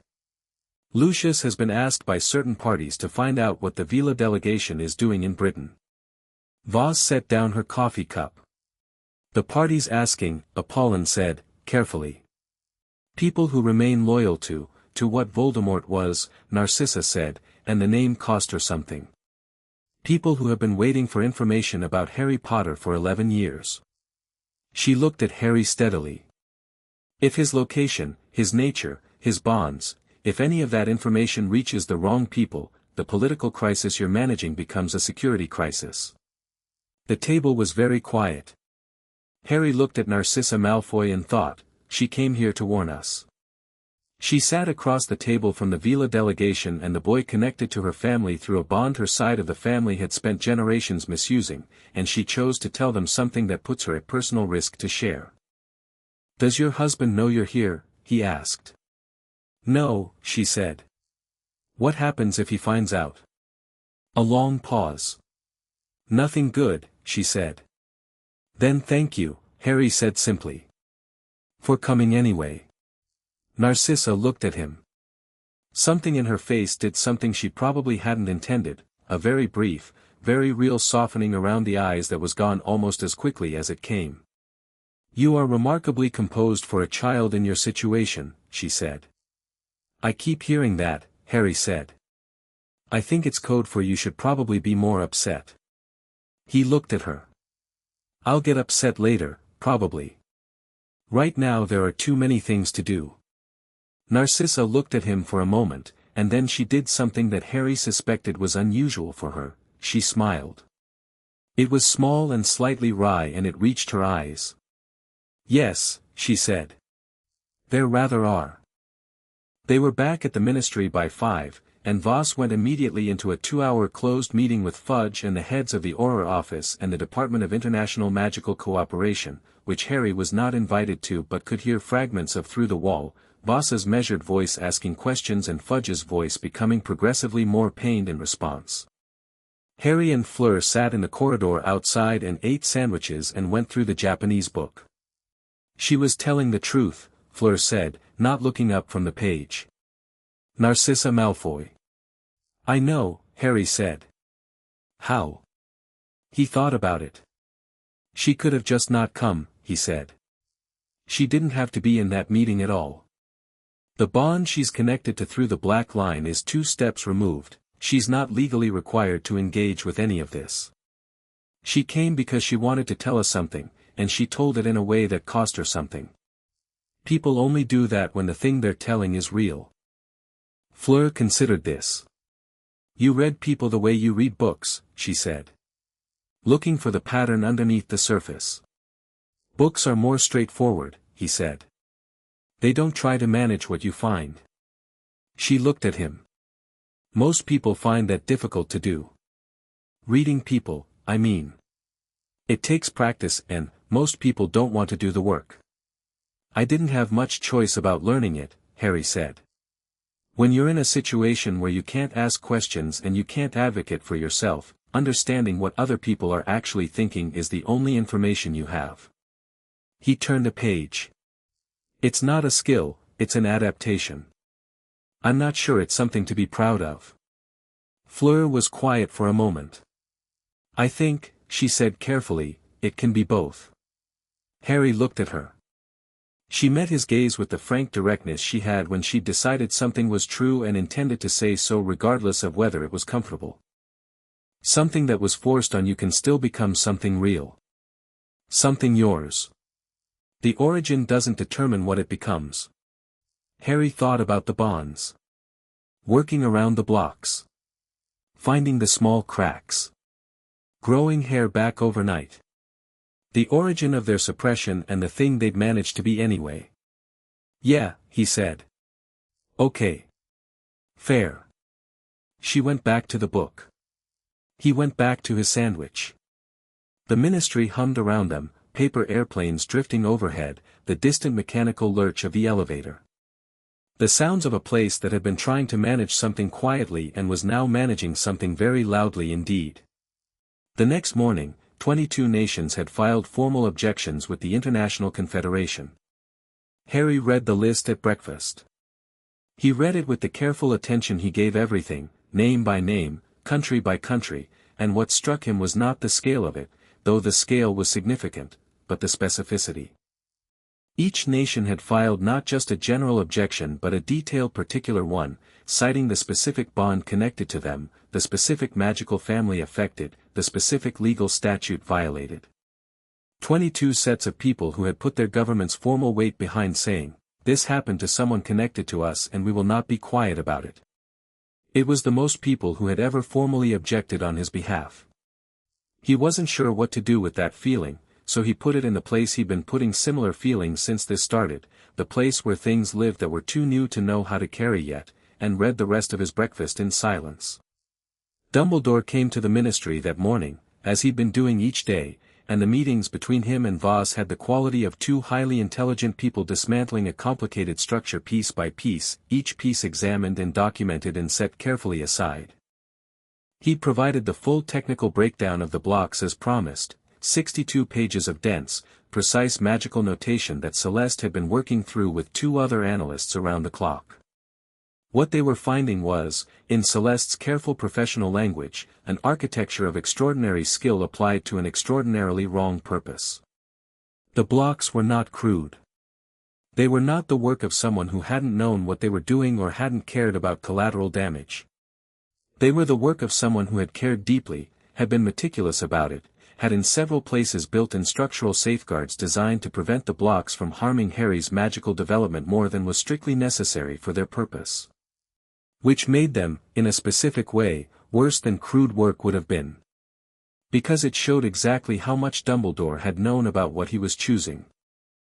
Harry sat in on the technical review for 2 hours on the second day and asked 3 questions that stopped the analysts in their tracks, not because they were unanswerable but because they were the 3 questions that cut straight to the load-bearing structure of the whole thing, the questions that had to be answered before the removal protocol could be finalized. Celeste had looked at him after the 3rd question and said, to Apollon, where did he learn to think about magical architecture? He read library books, Apollon said. Muggle ones. Celeste had nodded slowly, with the expression of someone revising a fundamental assumption. The foundational framework transfers, she said. Of course it does. It's all pattern recognition. Harry had filed this under useful to know about myself. By the end of the second day, the removal protocol was finalized. The first session would happen in 2 days, at a specially prepared space in the ministry that the delegation's bond specialists had configured for the purpose.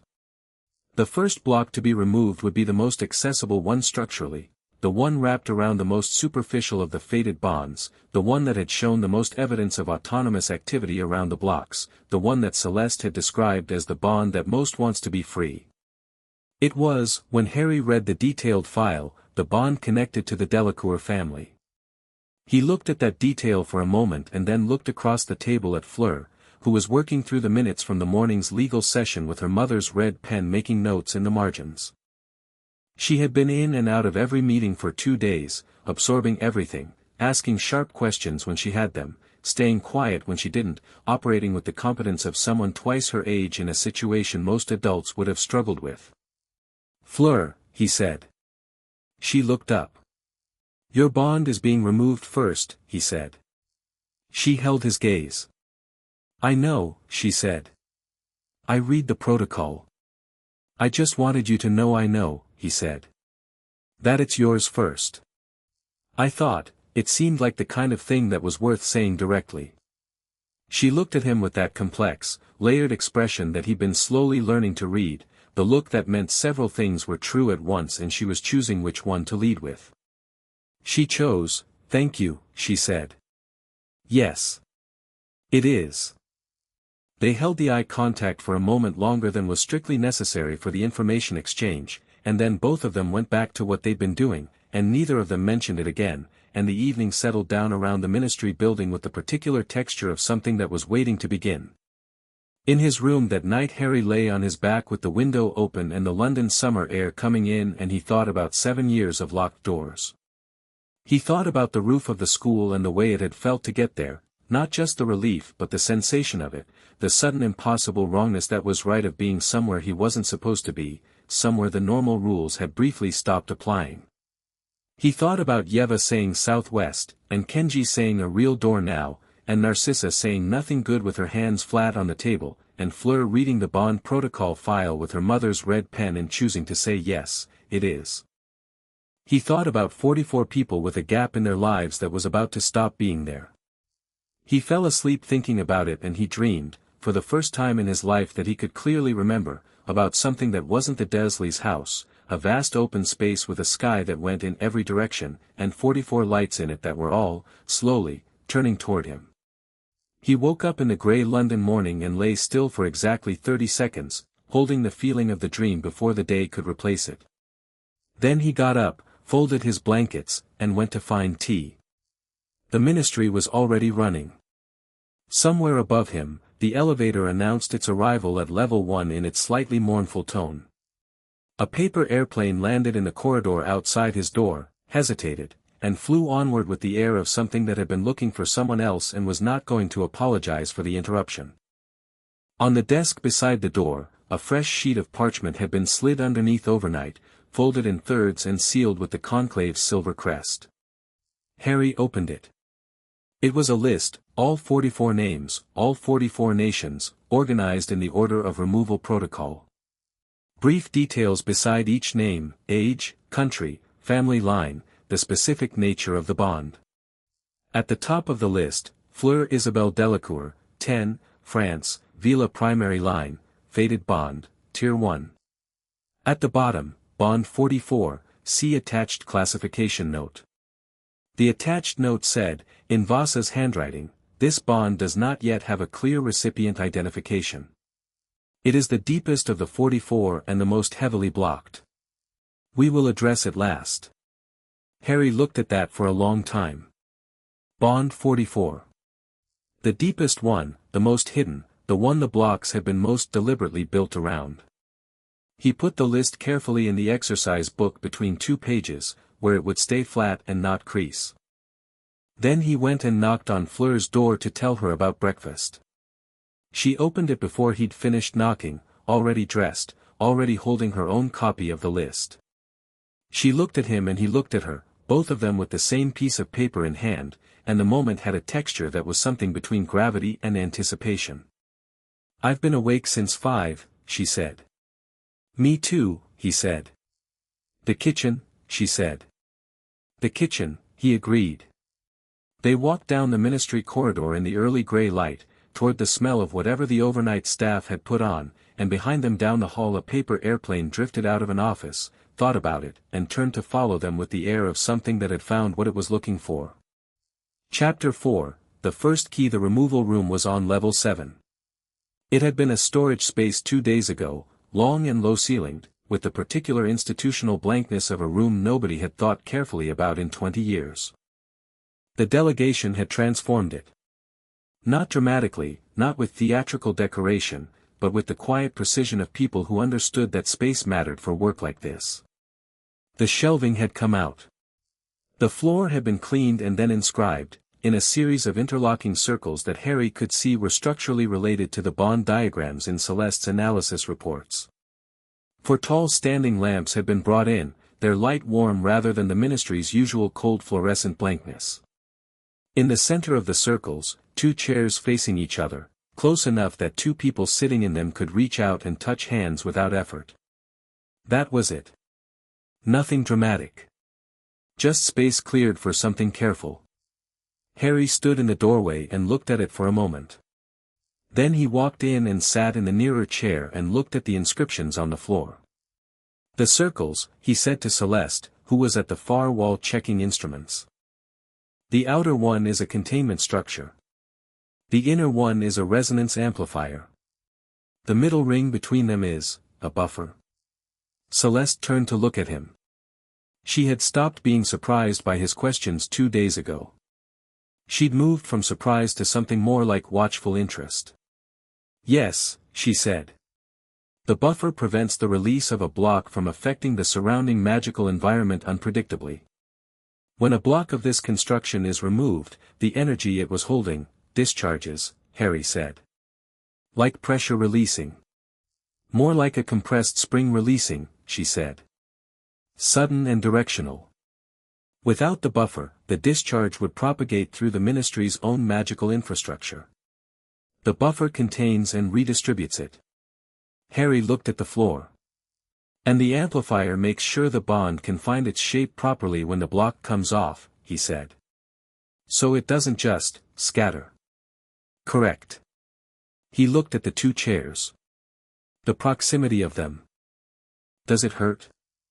Not typically, Celeste said. There may be a sense of sudden opening. People describe it differently. Some say warmth. Some say pressure releasing. Some say it feels like remembering something you didn't know you'd forgotten. Harry thought about the dream. The vast space with the lights turning toward him. Okay, he said. Fleur came in 5 minutes later with her mother, both of them in clean traveling robes with the delegation crest. Fleur sat in the second chair and looked at Harry with the composed directness she brought to everything, and between the 2 chairs, even with the block still fully in place, Harry became aware of something, a quality of attention in the air, like 2 frequencies that were close to each other but not yet aligned. Ready? Fleur said. Yes, he said. Vaz stood at the outer edge of the circle. She did not look anxious. She looked the way she always looked, like someone who had done this kind of work before and understood that results came from precision, not from urgency. Apollon stood beside her. She looked at her daughter and then at Harry, and her expression was private in the way of a person feeling something they had decided not to perform. The two other bond analysts, specialists the delegation had brought from France, a pair of middle-aged women named Renée and Isabelle who Harry had barely spoken to but who had clearly been doing this for a very long time, took up positions at the east and west points of the outer circle. The ministry had sent an observer. His name was Croker and he was from the Department of Mysteries, a pale, quiet man who had introduced himself with one word and then stood in the corner and watched everything with the focused stillness of someone recording data. Harry had decided he was fine. Quiet people who paid careful attention were generally fine. Dumbledore was not present. He had offered to be, had said that as the architect of the blocks, his presence during removal might be useful, and Voss had considered this offer for approximately 4 seconds before declining it. Your presence during the construction of the blocks, she'd said, is precisely why your presence during their removal is not appropriate. He had accepted this without argument, which Harry had noticed and filed. Harry, Celeste said, from her position at the instruments. I'm going to describe what I'll be doing and then I'll begin when you confirm you're ready. The process takes approximately 12 minutes. During that time, if at any point you feel significant discomfort, not the sense of opening I described, but actual pain, you say stop and we stop immediately. Yes. Yes, he said. The same applies to you, Fleur, Celeste said. Yes, Fleur said. Then we'll begin. What happened over the next 12 minutes was not what Harry had expected, though he couldn't have said what he had expected. He'd thought there might be visible magic, light, sound, the kind of dramatic display that marked significant magical events in the books he'd read. There was some of that. But the dominant experience was interior. Celeste worked from the instruments, her wand movements small and precise, and Harry felt the blocks. For the first time, he felt them clearly, the way you feel the walls of a room when the lights come on, understanding suddenly that the space you've been moving through has had a defined shape the entire time. 7 years of adapted normal, of having no idea what was missing. And now the specific, architectural reality of it, the careful construction around the first bond, layers of intention wrapped tight. He looked at Fleur. She was looking at him with an expression he'd never seen on her face before, open in a way that was different from all her other kinds of openness, the kind that happens when a person stops spending energy on being composed because something more immediate is happening. The block came off in stages. He felt each stage. The outermost layer releasing first, a warmth across his sternum that wasn't unpleasant but was very sudden, like stepping from shade into sunlight. Then the next layer, and the next, and each one releasing something he hadn't known was clenched, and by the time the last layer released the sensation was, it was hard to put language to it. Celeste had said like remembering something you didn't know you'd forgotten, and that was approximately right, though it was less like a memory and more like a direction. Like a compass needle swinging. Like knowing, suddenly and without any ambiguity, that there was something real in a direction you'd been looking at blankly your whole life. The discharge happened before he'd fully processed the rest of it. It hit the buffer and it hit the buffer hard enough that the inscriptions on the floor flared gold for 3 seconds, and Renée and Isabelle both had their wands up and both were absolutely steady, and Croker in the corner made a sound that was not a word but carried a lot of information about what he was observing. Then it was done. The room was quiet. Harry sat in the chair and breathed, and the warmth was settling now, moving from sudden to something that felt incorporated. Like a note in a chord that had been missing and was now present. He looked at Fleur. She was breathing quickly. Not in distress, in the manner of someone whose system had just received something significant and was adjusting to it. Her eyes were very bright. There was a tear on her left cheek that she appeared to be completely unaware of, and Harry very deliberately did not point it out. "Okay," he said. She looked at him. "I felt it," she said. Her voice was slightly unsteady and immediately became less so, because Fleur Delacour did not stay unsteady for long. I felt it. The bond. I've felt the absence my whole life without knowing it was an absence, and then she stopped. Collected herself. Yes. I'm okay. Harry thought about the compass needle swinging. He thought, yes. That. Good, he said. Apollon had crossed into the circle the moment the discharge dissipated. She had one hand on Fleur's shoulder and was talking to her quietly, and the conversation was in French and private, and Harry looked away to give them the space of it. Voss was beside him. She had moved with the same economy she brought to everything, and she put one hand briefly on his shoulder the same way Apollon had put a hand on Fleur's, the same gesture, deliberate and mirrored, noting something Harry was not going to miss. 1, she said. 43 remaining, Harry said. Yes. How do you feel? He took stock honestly. Like I just understood something I didn't have words for before, he said. And like that's going to happen 43 more times, and I don't know what I'll be like at the end of it. Voss looked at him steadily. You will be more yourself, she said. Not different. More. Harry held that. Okay, he said. The next session is in 4 days, she said. Your magic needs time between removals. The discharge you just saw, she glanced at the still faintly glowing inscriptions on the floor, that is 1 block. 43 more, each with their own discharge. We proceed carefully. I know, he said. I read the protocol. She looked at him with something that might have been, from anyone else, fondness. From Seraphine Voss it was more like respectful acknowledgement of a quality she valued. Good, she said. The rest of the day had the quality of aftermath, not bad aftermath, not the brittle quiet after something has gone wrong, but the particular settling down of a day where something significant has happened, and the rest of the hours are the long exhale following it. Harry spent most of the afternoon in the conference room reading, with Fleur at the other end of the table doing the same thing she'd been doing every day, working through the legal documents, making notes, building her own picture of the situation with the thoroughness of someone who did not like to be without the full picture of anything she was involved in. By mid-afternoon the post-removal warmth had settled into something Harry could almost ignore, except he found he didn't quite want to ignore it. It was the first thing in his body that had ever felt exactly right. At 4:30, Dumbledore arrived. He came in with the particular careful quality he'd had in every meeting since the first, aware of the weight he was carrying into rooms, working to carry it lightly without pretending it wasn't there. He nodded to Apollon, to Voss, to Harry. I heard it went well, he said. It did, Voss said. He looked at Harry. How are you?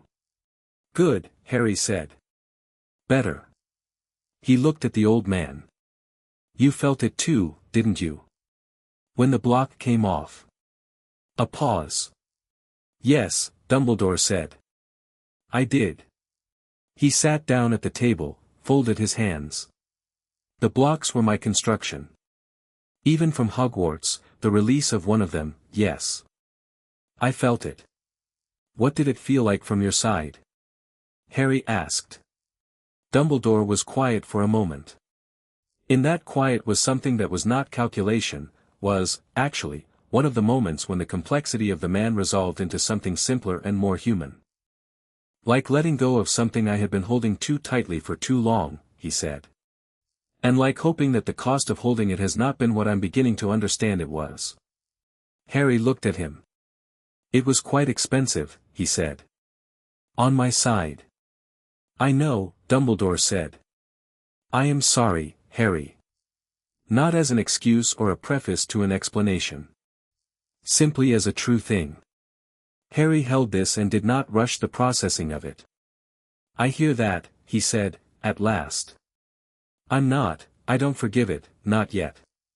But I hear it. That's enough, Dumbledore said. That's more than I deserve. There was a moment between them that had, despite everything, the texture of two people finding the beginning of an honest relationship, not warm yet, not easy, but real. Based on actual things rather than managed ones. Then Dumbledore reached into his robes and placed a folder on the table. You asked for everything, he said. I brought the first section. The prophecy. Your parents. Voldemort. What I know and what I believe and where the gaps are. When you're ready. Harry looked at the folder. He thought about the important things column in his notepad, and find out more about this, all of it, soon. Now, he said. I'm ready now. Dumbledore looked at him across the table.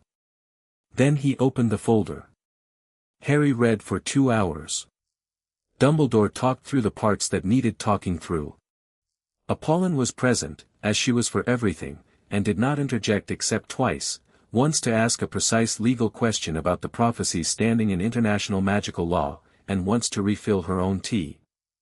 Fleur stopped pretending to read her own documents about halfway through and sat quietly at the end of the table and listened, and Harry didn't ask her to leave because she was one of the 44 and the information was relevant and because her being in the room was, he found, something that made it easier to hear difficult things clearly. He heard about his parents.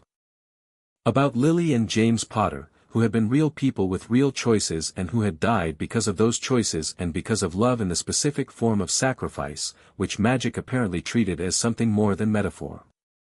He heard about Voldemort, the full history of it, and about the prophecy, neither can live while the other survives, and about the fragment of soul that Dumbledore believed was connected to the scar on his forehead, though Dumbledore said believed with the careful honesty of someone who had a theory supported by evidence but not proof.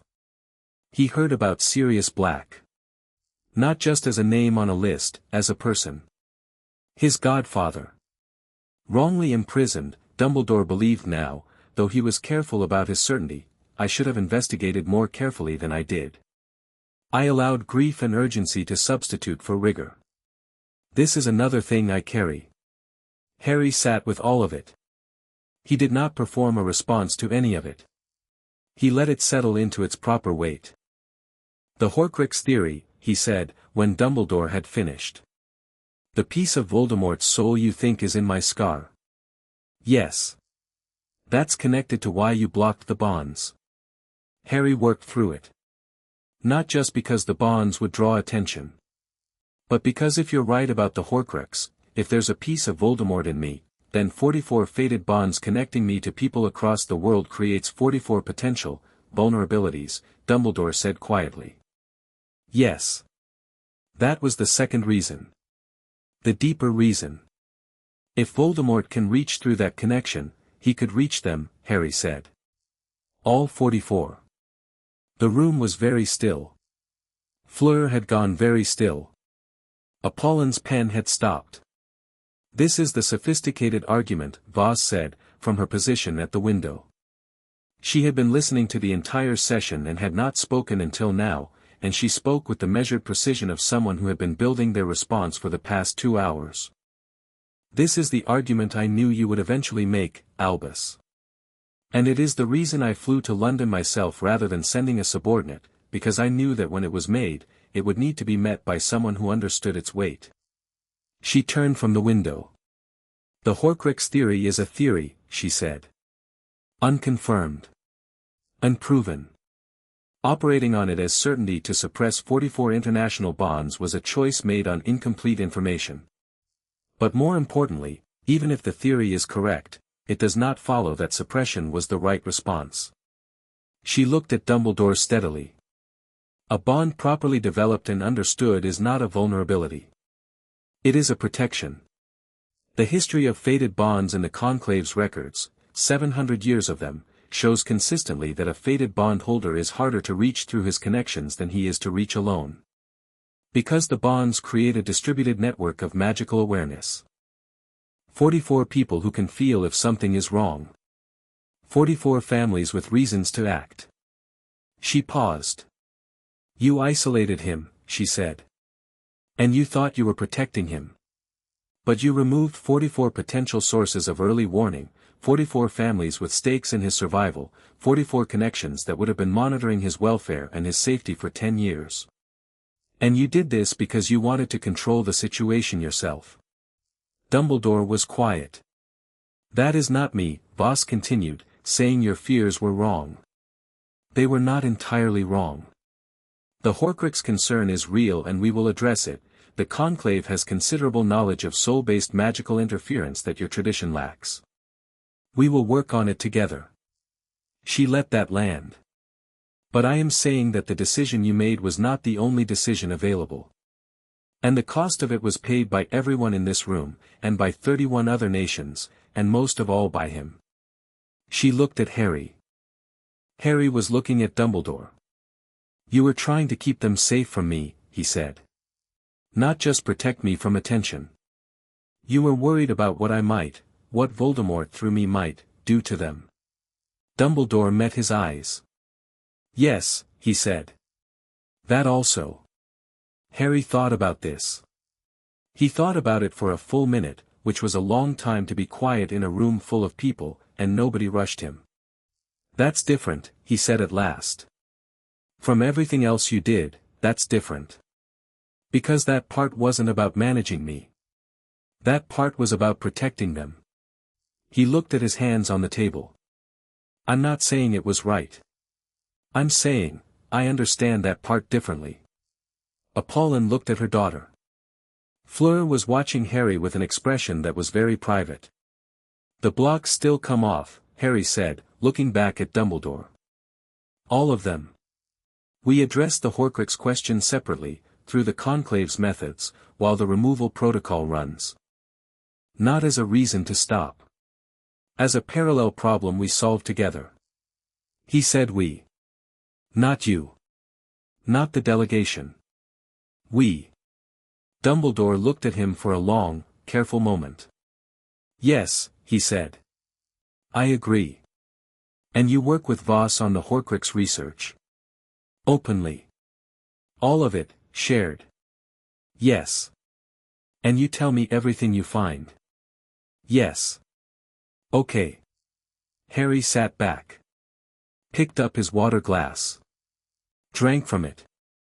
Set it down. Then we're doing this the right way. Voss looked at Dumbledore with an expression that said many things, none of them unkind and not all of them comfortable. Tomorrow, she said, I would like 3 hours with your notes on the Horcrux theory. Full access to your reasoning and your evidence. You'll have it, Dumbledore said. He gathered the folder. He stood. He looked at Harry one more time, and this time the look was not managed or careful or politically weighted. It was simply an old man looking at a child and understanding, with the specific quality of a long-delayed recognition, what he had been looking at all along. Your mother would have asked the same questions, he said. In the same order. With the same precision. Harry didn't know what to do with that. He let it sit in a good place, the place where things that were too new lived. Thank you, he said. Dumbledore left. The room breathed. Fleur picked up her pen and wrote something in her notes. Harry didn't ask what. He looked at Voss. The Conclave's methods, he said. For soul-based magical interference. Can we start on that tomorrow? Voss looked at him with the fractional expression that was her version of warm. I had already scheduled it, she said. 9 o'clock. Harry nodded. He reached for his notepad, crossed out 3 items in the urgent column, and added 2 new ones in the important column. What are you writing? Fleur asked, from the end of the table. Updating the list, he said. The urgent column or the important one? Important. She leaned over to look. He tilted the pad so she could read it. At the top of the new entries, underlined once, learn everything about soul bonds and counterinterference methods before next removal session. And below it, added in a slightly different hand, slightly faster, less careful, the handwriting of someone writing while feeling something rather than thinking it, the bonds are protection. Not just for me. Fleur read both entries. She looked at him. Yes, she said. Simply. They stayed in the conference room until the ministry's evening shift began filtering through the corridors, and the light outside the windows shifted from afternoon gray to the warmer gray of a summer evening working toward dark. Somewhere a floor above them, Fudge was presumably having his nightly meeting with his assistant about how to respond to the 22 formal national objections without actually doing anything substantive, a maneuver that was becoming increasingly structurally difficult as more nations added their voices. 26, by the morning paper. Then 29. The flue in the corner of the conference room chimed at 6 in the evening, and Apollon answered it to find a green flame head she didn't immediately recognize, a young woman, early 20s, with dark skin and sharp eyes, speaking in rapid, formal French that shifted to English when she saw the room. "I was told this was the contact point for the delegation," she said. "My name is Fleur." "No, apologies, my name is Angelique Osei. From Ghana. My family has been trying to reach the delegation for 48 hours. One of the 44. Apollon said. "My sister," the woman said. "Adise. She's 9. She felt something today. Around noon your time. Something changed. She said it felt like a door opening, and she could feel something pointing northwest and she doesn't know what it is and she's not frightened, she's just very, very insistent on understanding what is happening to her, and our family's delegation contact wasn't responding, and she stopped. Took a breath. I need to speak to someone who can explain this to her." Apollon turned to look at Harry. He was already crossing the room. He sat down in front of the flue and looked at the woman's face in the green flames. "She felt the block on my bond to her shift when we removed the first one today," he said. "It's like, when you loosen one loop in a knot, all the other loops shift slightly. She's sensitive enough to feel it." He paused. "Can I talk to her?" "To Adise?" The woman stared at him. You're Harry Potter." "Yes." "Can I talk to your sister?" A pause of pure disorientation. "Yes." "Yes, wait," the head disappeared, and there was a brief off-screen discussion in a language Harry didn't speak, and then a smaller face appeared in the flames. A girl with sharp, bright eyes and a set to her jaw that said she was the kind of person who did not like not understanding things. "Are you him?" she said. "The one northwest?" "Yes," Harry said. "I'm Harry. We've got a bond. Someone put blocks on it, magical locks, and today one of the other bonds got its lock removed, and yours shifted a bit because they're all connected. That's what you felt." She stared at him through the green fire. "Someone put magical locks on you?" "On both of us, sort of," he said. "Without asking either of us. That's terrible." "Yeah. We're fixing it. It takes a while." "How long?" "Weeks, probably. We're doing them one at a time because the discharge when a block comes off is quite powerful and my magic needs time between sessions." She considered this with the focused intensity of a 9-year-old processing important information and taking it seriously. "When mine comes off," she said, "will I feel it like this?" "I think so. Maybe more clearly, since it'll be directly yours." She nodded. "Okay," she said. "I wanted to know what was happening. That's all." She looked at him through the fire with those sharp eyes. "You should probably sleep enough," she said. "If you're doing something this hard. People don't sleep enough when they're busy." Harry looked at her. "You're right," he said.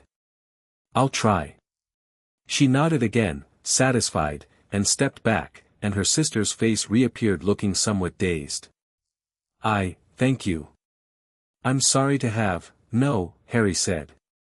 "Thank you for calling. If anything else shifts and she feels it, call again. It's better to know." He stepped back from the flue, and Apollon took his place to exchange formal contact information. Harry went back to his chair and Fleur handed him his tea without looking up from her documents, in the way of someone who has been tracking the state of someone else's tea and finding the right moment to hand it over. "Good answer," she said quietly. "About sleeping enough." "She was right," he said. "I know. I still said good answer." He drank his tea. The conference room hummed with its evening rhythm. Celeste was at the instruments, doing post-removal analysis that would feed into the next session's preparation. Voss was writing, in her precise hand, the communication that would go to all 44 families tomorrow, updating them on the removal progress and setting timelines for each subsequent session.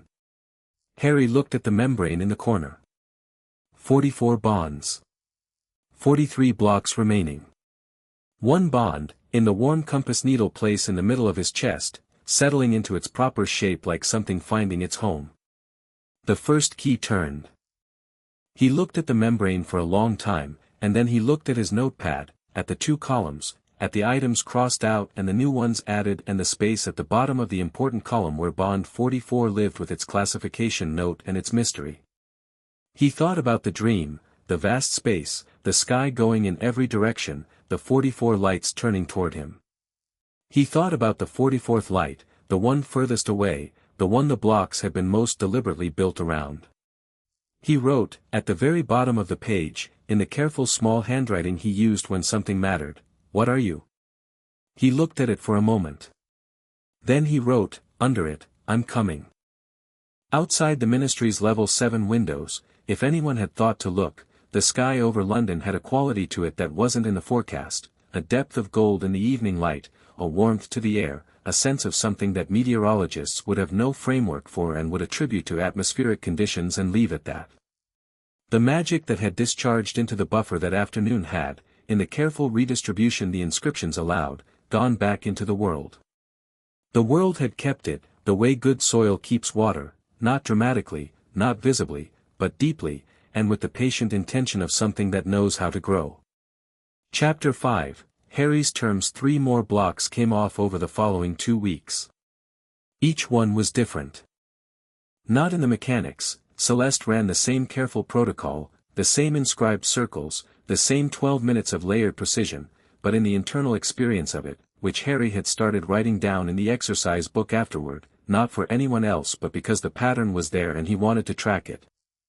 The second removal had the quality of sound. Not actual sound, not something anyone else in the room could hear, but a sense of a frequency settling into a range he could now access, like a radio finding a signal it had been half-reaching for.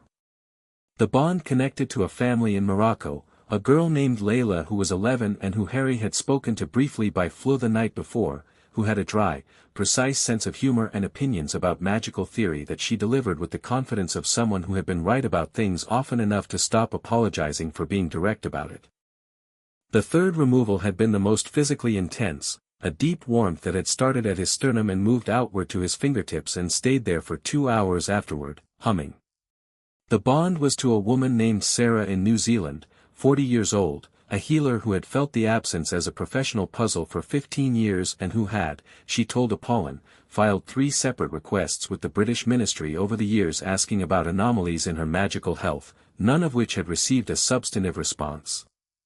Harry had read those 3 unanswered letters in Apollon's file and felt the quiet particular fury of seeing documentation of something that had been ignored because it was inconvenient. The fourth had been the quietest. A child in Greece, 7 years old, too young to have the vocabulary for what he felt but who had drawn a picture that his mother had sent with the family's formal objection, a child's drawing of a figure surrounded by a cage of black lines, with a small sun visible through the bars. His mother had written on the back, "He drew this 6 months ago." He could not explain it. Now we understand what it was. Harry kept the drawing. He put it in the exercise book, carefully, between 2 pages, and did not explain to anyone why. 39 blocks remaining. The political situation, meanwhile, had developed the specific quality of a fire that has found good fuel and is no longer interested in being managed down. 31 nations had formal objections registered. The International Confederation of Wizards had convened an emergency session that ran for 3 days and produced a resolution, non-binding, because the Confederation's resolutions were structurally non-binding in a way that had been a source of controversy for decades, but symbolically and practically significant, demanding that Britain submit a full remediation plan within 30 days. The British Minister's Office had issued 3 separate public statements in 5 days, each one slightly more cornered than the last, each one using slightly different language to say the same thing: we are cooperating fully and this situation is being managed. The second statement had accidentally described the bond suppression as a well-intentioned historical administrative decision, which had prompted 11 of the affected nations to file supplementary objections specifically about the use of the word administrative. Fudge was, by all available evidence, having the worst month of his political life. He called Harry into his office on a Tuesday morning. This was itself unusual. In 2 weeks of ministry presence, Fudge had attended meetings that Harry was also in, had occasionally addressed comments to him that were really addressed to Voss, had once patted him on the shoulder in a way that suggested he was performing good with children rather than being it. He had never requested Harry specifically. The summons came as a note on ministry letterhead delivered to Harry's room, formal and stiff and 3 sentences long, requesting Mr. Potter's presence at his earliest convenience for an informal discussion. Harry read it, looked at the word informal, noted the use of ministry letterhead for a supposedly informal request, and went to find Apollon. She read it. "Do you want to go?" "Yes," he said. "But I want you there." "I'll be there," she said. Fudge's office was larger than it needed to be for its actual function, and the photographs on the walls had been subtly adjusted since Harry's first visit. 2 new ones had appeared showing Fudge at international events, shaking hands with foreign dignitaries, smiling his best performing authority smile. Harry noticed this and found it interesting in the way that small, telling details are interesting. Fudge came around his desk when they entered, hand extended, smile deployed. "Harry. Come in, come in." "Apollon." A slightly less enthusiastic nod to Apollon, who settled into a chair with her ledger and the expression of someone who has come to observe and intends to do so thoroughly. Harry shook Fudge's hand and sat down and waited. "I wanted," Fudge said, sitting back behind his desk and lacing his fingers with the care of a man arranging himself into a posture of confident authority, "to speak to you directly. Without the formal structure of the delegation meetings. Just honestly." "Okay," Harry said. "Britain takes your situation extremely seriously," Fudge said. "I want you to know that. Whatever may have happened in the past, the ministry is absolutely committed to your welfare and to finding a resolution that. What do you actually want to say?" Harry said. Fudge stopped. Blinked. "I beg your pardon. You called me here to have a conversation that isn't in a formal meeting," Harry said. "Which means there's something you want to say or ask that you don't want on the official record. So what is it?" Fudge looked at Apollon. Apollon was writing something in her ledger and did not look up. He looked back at Harry. The performing authority smile had gone, replaced by something more honest and considerably less flattering, the look of a politician who is genuinely worried and is trying to figure out if the person across from him can be leveraged or appealed to or both. "The Confederation resolution," Fudge said. "The 30-day remediation plan. What they're going to ask for, the public accounting, the formal admission of bond suppression violations, it will be politically catastrophic. Not just for me, though yes, for me, but for Britain's standing in the international magical community. For our relationships with 31 nations. For Dumbledore," Harry said. A pause. "Among others," Fudge said. Harry looked at him. He thought about the exercise book with the Greek boys drawing in it. He thought about Sarah's 3 unanswered letters. He thought about Yeva pointing southwest for 15 years without knowing why. "What are you asking me to do?" he said. "I'm asking," Fudge paused, finding the right language, which was a significant task. "I'm asking whether there is a way to resolve this that doesn't require the full public process. A private agreement. The removal protocol continues, absolutely, but the formal international proceedings, the public remediation plan, you want a quiet resolution," Harry said. "So Britain doesn't have to formally admit what happened." "I want an efficient resolution," Fudge said, with the careful emphasis of a man who understands that the word he actually wants is politically unavailable. Harry looked at him for a long moment. He thought about what Voss would say. He thought about what Apollon would say. He thought about what he wanted to say, which was related to but not identical with both of those things. He was 8 years old and he had been in this building for 2 weeks and had attended more meetings and read more legal documents and spoken to more affected parties than he suspected most adults managed in a year, and he had developed, over those 2 weeks, a fairly precise understanding of what the political situation actually was versus what people kept saying it was. "No," he said. Fudge's expression shifted. "Not because I want Britain to be embarrassed," Harry said. "But because the 31 nations aren't owed a quiet resolution. They're owed an honest one.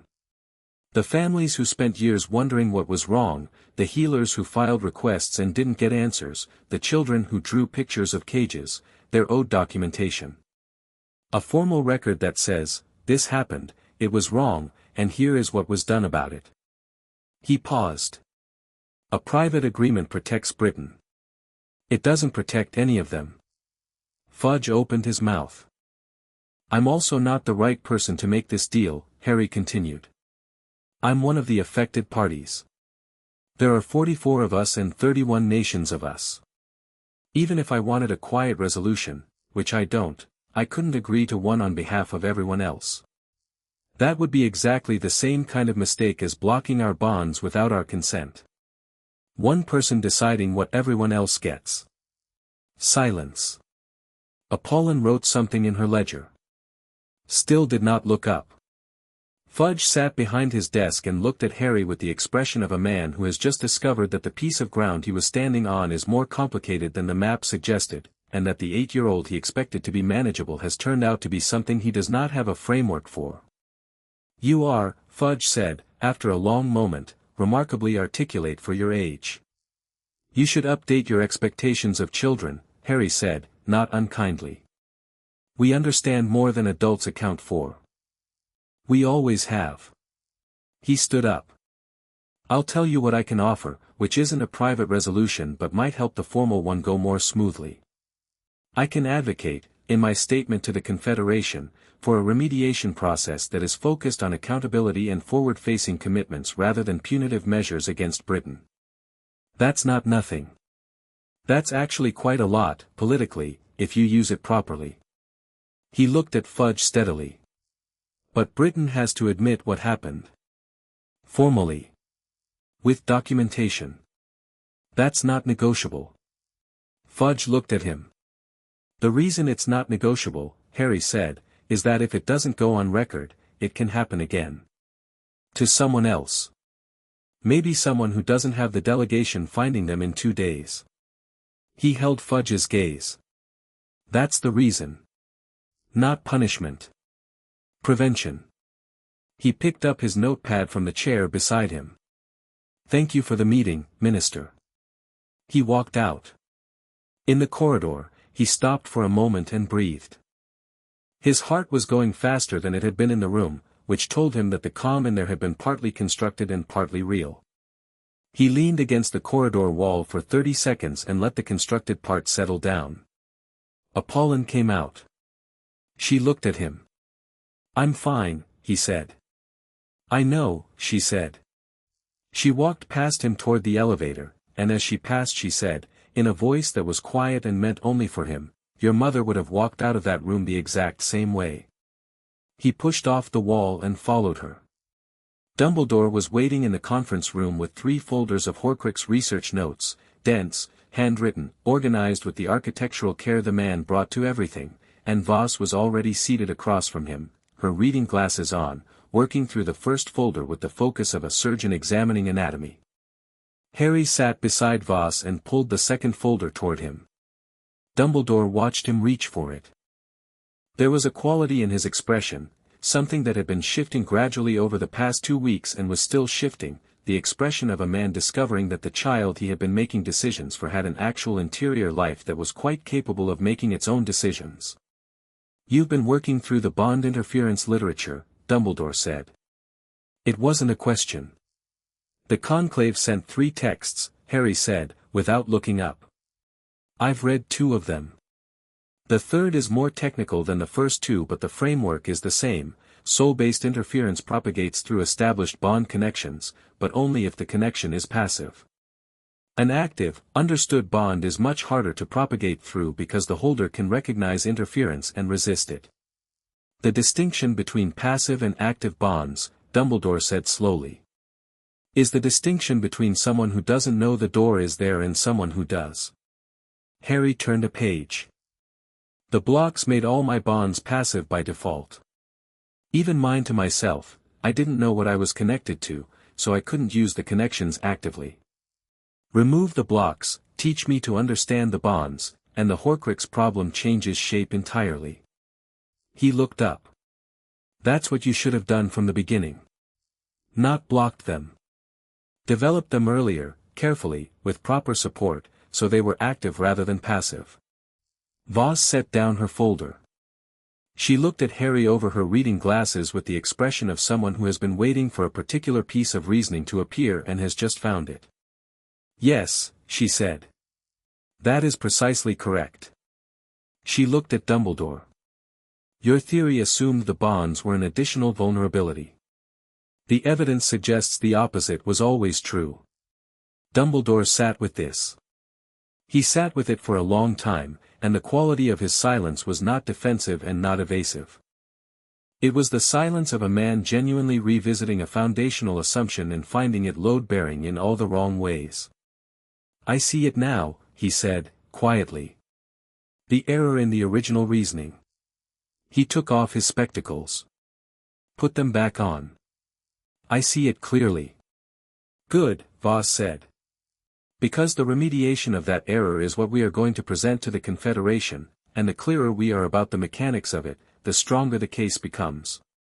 Narcissa Malfoy arrived at the Ministry at 2 in the afternoon without an appointment. The desk which on level 1 sent an inquiry note up to the conference room, and Harry read it and said, "Let her up." Apollon looked at him.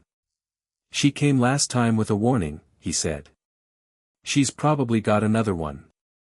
Better to hear it." She came in looking, if possible, more composed than the last time, the armor of composure worn slightly more deliberately, which Harry read as meaning the situation at home had escalated. She sat across from him without preamble and said, "Lucius knows I came to the first meeting." "How?" "The Ministry has leaks," she said, simply. "It always has." A pause. "He doesn't know what I told you. But he knows I was here, and he knows I didn't tell him I was coming, and that combination is concerning. For me." "For Draco," Harry said. Something moved through her face. "Yes." Harry looked at her.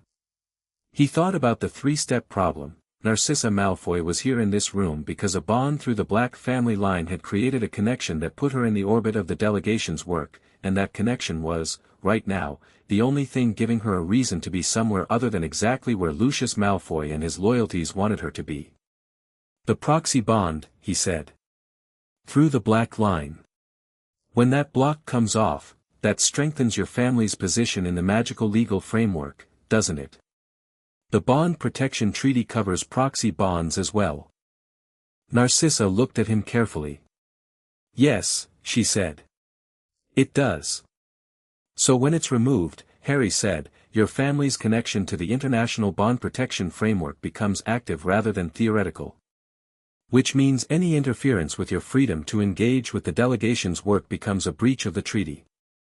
Which gives you, and Draco, legal standing under international magical law that doesn't depend on Lucius's cooperation." Voss, at the window, had turned to listen. Narcissa looked at Harry for a long, measuring moment. "You are 8 years old," she said. "People keep saying that," he said. "Like it changes the logic." "It doesn't," she said. "That's why people keep saying it." She paused. "Yes. You are correct. If the proxy bond block is removed and the connection is formally registered under the treaty, it creates a protection framework that is independent of House Malfoy's internal structure." She let that sit for a moment. "I would need to formally register the connection with the delegation." "We can do that today," Apollon said, from her side of the room. Narcissa looked at Apollon. Then she looked at Harry. "Why are you helping me?" Harry thought about it honestly. "Because you came here twice when you didn't have to," he said. And because your son didn't make the choices that put your family in this position. And because, he paused, because the point of the bond protections is that they protect people. Not just the 44. Everyone connected to this. He shrugged slightly. That's the actual principle. I want to use it correctly. Narcissa was quiet for a moment. Something in her face, behind the armor and the composure, was doing something complicated. The black family, she said, has not always been used as a vehicle for those principles. No, Harry said. But it can be now. She nodded once.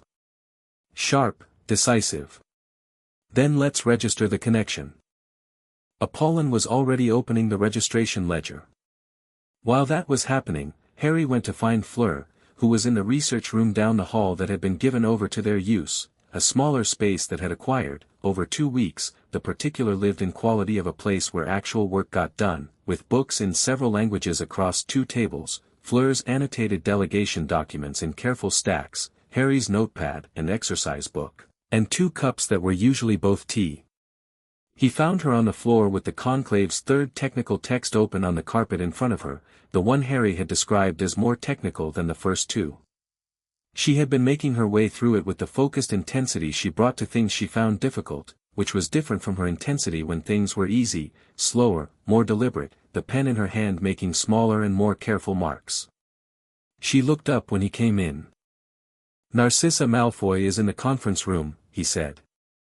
Registering the proxy bond. Good, Fleur said. Then, was it your idea? Partly. She went back to the book.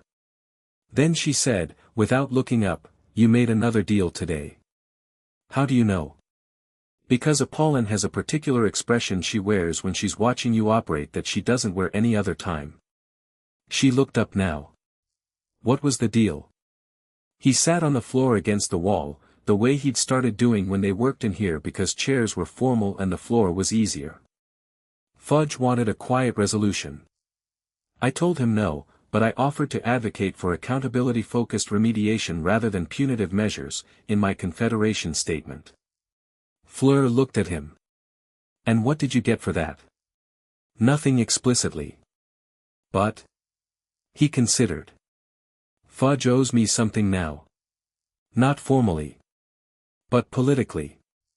He came to me for something, I turned down what he asked for and gave him something better instead. That creates a kind of weight that I might need later. Fleur looked at him with an expression that was evaluating and not unkind. You think about political capital the way most 8-year-olds think about pocket money, she said. I think about it because it's real and ignoring it doesn't make it go away. He picked up one of the books from the floor beside him, not the technical one, a smaller one, a history of fated bonds that Voss had sent up from the Conclave's own library. I didn't ask to be in a political situation. But I'm in one. So. She watched him for a moment. Then she said, with the careful honesty that was her particular quality, do you like any of this? Not the politics. Not the legal work. Just, any of it. He looked at her. It was, he thought, the kind of question that deserved a careful answer. The people, he said. Yeva and Kenji and Layla and Adiz. The call with Adiz about sleep. He paused. Adiz has called back twice since the first time, both times to give me specific advice about sleep schedules and nutrition, which apparently she feels is part of her responsibility now. Fleur's face did the thing it did when she found something genuinely funny. She's 9. She's very serious about it, he said. She sent a Fleur message yesterday that just said you should eat more green vegetables and then ended the call. Fleur laughed, the real one, brief and surprised. Harry found that he'd been, without entirely meaning to, angling the story toward that laugh, which was a piece of information about himself that he filed and didn't immediately examine. I like the research, he continued, more quietly. The Conclave texts. The bond theory. The way it all connects to the Muggle framework I already had. He looked at the history book in his hands. I like understanding things. I like it when the pattern becomes clear. I've always liked it. I just didn't have very much to understand, before. Fleur listened to this without interrupting, with the particular quality of attention she had, full, direct, no part of her somewhere else. And the removal sessions, she said. Yes. He thought about the compass needle. The warmth that had become part of his chest's resting state over 2 weeks. The sense of something becoming more itself. Yes. She looked at him for a moment. Then she said something that she'd clearly been deciding whether to say, what you said, after the fudge meeting. That Apollon told you your mother would have said the same things. He looked at her. You hold things, she said. Things that other people say to you. You don't show you're holding them, but you do. I can tell because of what you do afterward. You're quieter, but more there. More present. She paused. That's not a criticism. I think you should know that people can tell when something lands with you, even when you don't perform it. Some people can tell. Harry was quiet for a moment. My mother, he said, carefully, is something I've been thinking about for 2 weeks, in small amounts. In between everything else. Because it's not, I can't think about it the whole way through yet. I don't have enough. He paused. Dumbledore gave me some. The folder. But there's more, and I don't have it, and until I do, I'm holding it in the edge of my mind instead of the middle. What do you need? Fleur asked. Sirius, he said. I need Sirius to be out of Azkaban. Because he knew her. He actually knew her as a person, not as a symbol or a sacrifice or a piece of a magical theory. He knew her and he knew my father, and he can tell me the things that matter, the small ones, the ones that don't make it into official accounts. He held the book in his hands. I put it in the important column. Not the urgent one. Fleur looked at him. Then she said, very quietly, we'll work on that one too. He looked at her. She met his gaze with the frank, steady directness that was her default, and behind it something that was warmer than directness, something that had been growing over 2 weeks of conference rooms and corridor sandwiches and books on the floor and Fleur calls and mornings where they both arrived in the kitchen before anyone else. Yeah, he said. They worked for another 2 hours, both of them on the floor with books spread around them, the afternoon settling into the particular golden quality of summer evenings in London. Twice Harry found something in the Bond history text that connected to what Fleur was working through in the technical one and pointed it out. Once she found something that answered a question he'd written in the margin of his notepad 2 days ago and passed the book over without comment, finger-marking the relevant passage. The ministry evening shift began. Distant elevator. Paper airplanes. The smell of whatever was being made in the 4th-floor canteen. Voss appeared in the doorway at 6:30. She looked at both of them on the floor surrounded by books, which was a common enough sight by now that she didn't comment on it. Narcissa Malfoy's registration is complete, she said. And I've received a communication from the International Confederation. They've had a request. Harry looked up. 3 of the affected nations, Voss said, have formally requested that you provide a direct address to the emergency session. Not Apollon. Not me. You. They want to hear from you directly. She paused. France, Ghana, and Japan. Layla's country, Adi's country, Kenji's country. Harry thought about 31 nations and 44 families and an address to the International Confederation of Wizards. He thought about being 8 years old, which kept being the thing that the room expected to be the limiting factor and kept not being. When, he said. 5 days, Voss said. If you agree. He looked at Fleur. She was watching him with the expression she wore when she was tracking something and waiting to see where it landed. I'll need to prepare, he said. I know, Voss said. I'll help. Apollon too. Of course. He looked at his notepad. The important column, where the things that mattered in the long run lived. He picked up his pen and wrote, at the top, tell the truth. The whole thing. In your own words. Okay, he said.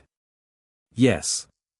The preparation took 4 days and was, in its own way, the most demanding thing he'd done since arriving at the ministry. Voss worked with him each morning, not on what to say, exactly, but on how to say it, on the architecture of public address, on the specific mechanics of speaking to a room of international representatives who had political considerations of their own and who would be listening for subtext as much as text. Apollon reviewed the legal framing with him each afternoon, making sure the things he wanted to say aligned with the formal remediation language without losing their specific, human weight. He wrote the address himself. 3 drafts, each one cleaner than the last. He read each draft aloud to Fleur, who listened without interrupting and then gave notes in the particular Fleur manner, direct, specific, occasionally uncomfortable, always correct. The first draft she said, "You're being careful. Stop being careful. These people already know what happened. They don't need you to present it gently." The second draft she said, "Better. But the end is still performing. The last paragraph is what you think an ending should sound like, not what you actually want to say." The third draft she listened to all the way through without comment, and when he finished she was quiet for a moment and then said, "That's it. That's the true one." He looked at her. "How do you know?" "Because you stopped looking at the paper halfway through," she said. "You knew it by heart before you finished writing it. That's how you know when something's actually yours." He looked at the pages in his hands. He thought, she's right. He'd known it from the third line of the third draft, the way you know the shape of something when your hands find it in the dark. "Thank you," he said. She shrugged, with the Gallic precision of someone doing something small that was actually significant. "You did the work," she said. "I just told you when you'd done it." The night before the address, Harry went to the removal room. He didn't tell anyone. He went at 11, when the ministry was running on its quiet overnight staff, and he sat in one of the 2 chairs in the empty room with the inscribed circles around him and the standing lamps off and the moonlight from the single window casting everything in silver. He sat with the 4 removed bonds, the 4 warm points in his chest's new geography, and he thought about the 40 remaining blocks and about the vast space in the dream with the lights turning toward him and about the 44th light at the furthest edge. He thought about the Confederation address tomorrow, and about Sirius Black, and about his mother and what she might have said to Apollon in the garden at Privet Drive if she'd been standing there instead of Apollon. He thought about 8 years of adapted normal and what it meant to stop adapting and start choosing. The room was very quiet.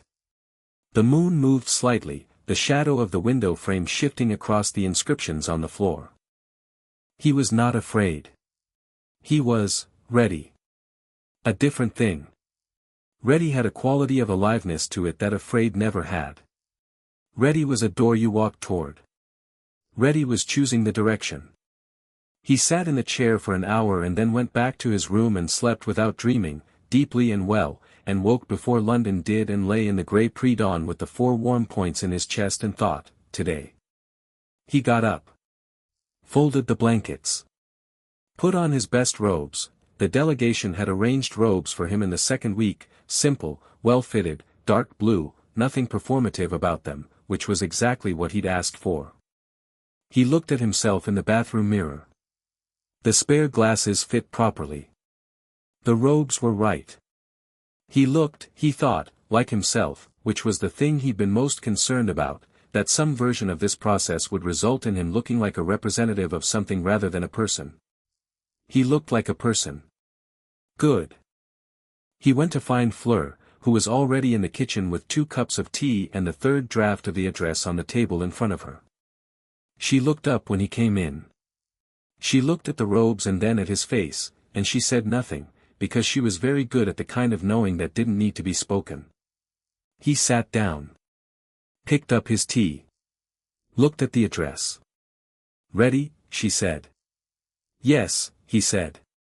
She nodded, picked up her own cup, and they sat in the early quiet of the ministry kitchen with London waking up outside and the International Confederation session waiting and 39 blocks still remaining and one address to give that was going to say, in Harry's own words, the true thing. Outside, the summer morning came in gold. Chapter 6, What Opens the International Confederation of Wizards met in Geneva. The chamber was older than most of the governments it housed, high stone walls, a domed ceiling that had been magically extended so it was taller inside than the building's exterior suggested possible, tiered seating arranged in a horseshoe around a central floor. Every seat was full.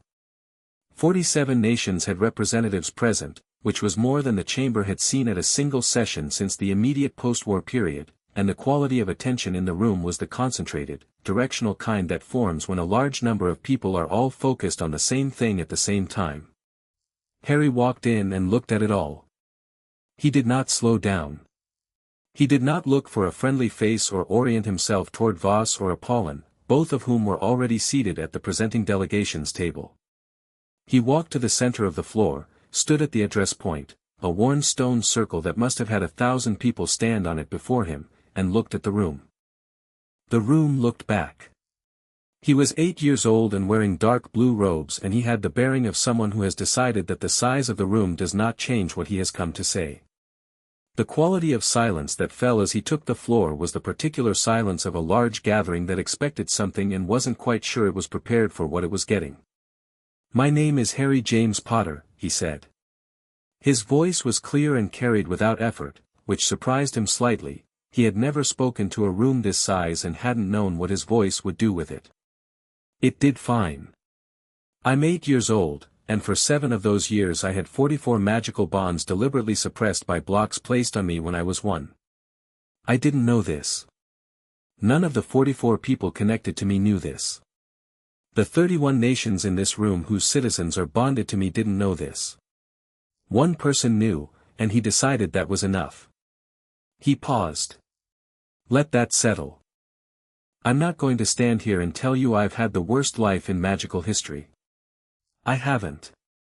But I'm going to tell you what those 7 years were actually like, because I think the technical language of the remediation documents is accurate and important and also doesn't quite capture something that the Confederation needs to understand before it decides what accountability looks like." He looked around the room, not nervously, not performing confidence, just actually looking, taking in the faces, the national delegations, the expressions ranging from intense attention to carefully managed professional neutrality. Living with suppressed bonds means living at a deficit you don't have language for. You don't know what's missing. You just know something is. I spent 8 years being told I was strange, difficult, wrong, by people who were my legal guardians and who had every incentive to keep me small and quiet and not quite real. I slept in a cupboard for 6 of those years. Not because my guardians were monsters, they were ordinary, frightened, unkind people, but because nobody was checking. Nobody with a stake in my welfare had the information they needed to act. Because the man who blocked my bonds also suppressed my visibility in the British Ministry's magical census systems and placed me with Muggle relatives without any welfare assessment, and then trusted that the distance he had created would keep me safe. He stopped. "Distance didn't keep me safe," he said. "Connection would have. 44 families. 31 nations. People who would have had reasons to ask where I was and how I was and whether the place I was sleeping had a door I could open from the inside." He held the room's attention simply by not releasing it, by looking at them with the clear, level steadiness of someone who has chosen honesty over performance and trusts it to do the work. The blocks weren't just a violation of your family's rights, though they were that. They were the removal of every structure that might have protected me. I want you to understand that, because the remediation you design will either account for it or it won't, and if it doesn't, it can happen again. The room was very still. "I am not asking for punitive measures against Britain," he said. "That is a political choice and it's yours to make, not mine. But I am asking for documentation. A permanent record in the Confederation's archives that says clearly what happened, who did it, and what the law requires to prevent it. Because the people in this room know about it now. The people in this room in 50 years need to know about it too." He reached into his robe and took out the folded pages of his address. He had written 3 drafts and memorized the 3rd. He hadn't looked at the pages at all, he realized. He'd known it from the 3rd line. He put the pages on the presenting table as a formal record, because Apollon had said that the written submission needed to accompany the verbal one for archival purposes. "Thank you," he said, and stepped back from the address circle. The silence held for one more second, and then the chamber moved, not into noise, exactly, but into the particular charged aliveness of a room that has just received something it needs to respond to and is finding the response. The Portuguese representative began speaking to her colleague in rapid, low Portuguese. 2 chairs over, the Moroccan delegation head had taken off his spectacles and was cleaning them. In the front row, the Japanese representative, Kenji's nation's minister, was already writing. Harry went to the presenting table and sat beside Apollon. She did not look at him. But under the table she put one hand briefly over his and then withdrew it. He did not look at her either. Voss addressed the chamber next, with the technical and legal framework of the remediation proposal, the removal protocol timeline, the formal registration of all affected bonds under treaty protections, the requirement for Britain to submit to an independent audit of its magical census and suppression filing systems, and the establishment of a permanent monitoring body within the Confederation specifically for bond welfare cases. She spoke for 40 minutes, answered 11 questions, and never once consulted her notes. The debate that followed ran 4 hours and covered every possible dimension of the thing except the one Harry had spoken about, which no one could quite bring themselves to argue with, and so they worked around it the way water works around a stone, acknowledging its presence in the way the current changed shape. Britain's representative, a senior ministry official named Cartwright who was not Fudge and who had the quality of someone who had been sent specifically because he was more competent than the person who should be doing this, stood and delivered Britain's formal acknowledgement. It was not the quiet private resolution Fudge had wanted. It was a public record. It used the word suppression without qualification and the word illegal and the phrase in violation of 7 articles of the Budapest Accord and the phrase failure of welfare oversight and, at the end, in language that was clearly not Cartwright's own drafting and had the fingerprints of the ministry's best legal team all over it. Britain acknowledges the harm caused to Harry James Potter and to the 44 bonded families and to the 31 signatory nations, and commits to the full remediation protocol as proposed by the Veela Delegation. Not perfect. Not everything. But more than Fudge had wanted to give, and enough for the Confederation's purposes, and on the permanent record. Harry listened to it and thought, that's the thing Adese needed. That's the thing the Greek boy with the drawing needed. Not vengeance. Documentation. Proof that it had been real and that the right people had said so. He wrote "done" beside the first entry in the urgent column of his notepad. The session closed at 6 in the evening. The chamber filled with movement, representatives gathering papers, seeking each other out, the particular social gravity of a large formal occasion releasing into its informal aftermath. 3 separate national representatives approached Harry directly to speak to him, which Apollon managed with the efficiency of someone running a schedule, and each conversation was brief and real. The Ghanaian representative who was Adese nation's voice and who said, very quietly, that Adese had sent a written note to include if appropriate, and pressed a folded piece of paper into Harry's hand. The Bulgarian delegation head who shook Harry's hand and said something in Bulgarian to Voss. That made Voss's mouth move in what was definitively a smile, and the French minister himself, who kissed Harry on both cheeks in the French manner and said something to Apollon that made Apollon's expression do something complicated and private. Harry opened Adese's note when he had a moment. It said, in careful handwriting, I listened on the floor relay. You said the true things. Also you should drink water before speaking next time, your voice goes rough at the end. Adese. He folded it back up and put it in the exercise book. They took the international flu back to London at 8, and the ministry was quiet in the way it was always quiet after a significant thing had happened in it, not empty, but running at a lower frequency, as if the building itself was processing. Fleur was waiting in the atrium. She had not come to Geneva, there had been a conversation about it, and the conclusion was that the Confederation floor was not the right space for bondholders to be present, that it would be read as political theater rather than genuine testimony, and Fleur had agreed with this assessment and had also made clear that she found it annoying. She had spent the day in the research room working through the technical text and, Harry suspected, listening to the Fleur relay whether anyone had officially told her about it or not. She looked at him when he came through the Fleur, and the look had a quality of direct, uncomplicated relief that she made no effort to manage. "Good," she said. "You listened," he said. "Of course I listened. Adi's note said I should drink water before speaking." "She's right," your voice went rough. Fleur turned and walked toward the elevator. "Come on. Voss has arranged dinner in the actual world, not the ministry canteen.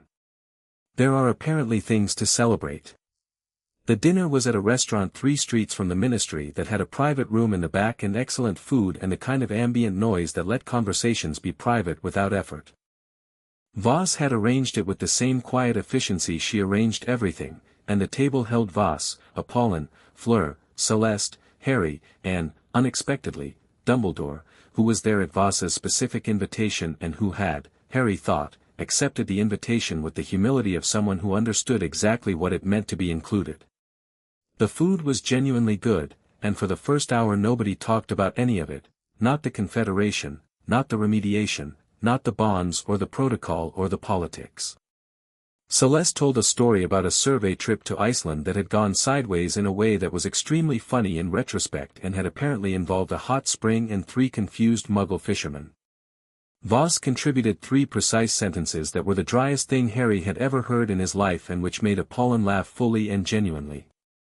Dumbledore and Harry talked about the water magic book, because Harry had mentioned the chapter on tidal patterns and Dumbledore had, it turned out, a strong opinion about the foundational formula and its limitations. It was, Harry thought, the first meal he'd ever sat at where he was simply present. Not performing smallness. Not monitoring exits. Not tracking whether he'd said too much or taken too much space. Just there, eating good food, at a table with people who had chosen to be at the same table. He ate everything on his plate, which was something he always did, and then ate some of what was on the shared plates in the center, and Fleur passed him the bread without being asked because she had apparently noticed he liked the bread and tracked when it was running low. He noticed her noticing. He was putting it on a list in his mind, not of grievances or calculations, just of evidence. Evidence of what people who were actually paying attention looked like, up close, in small specific acts.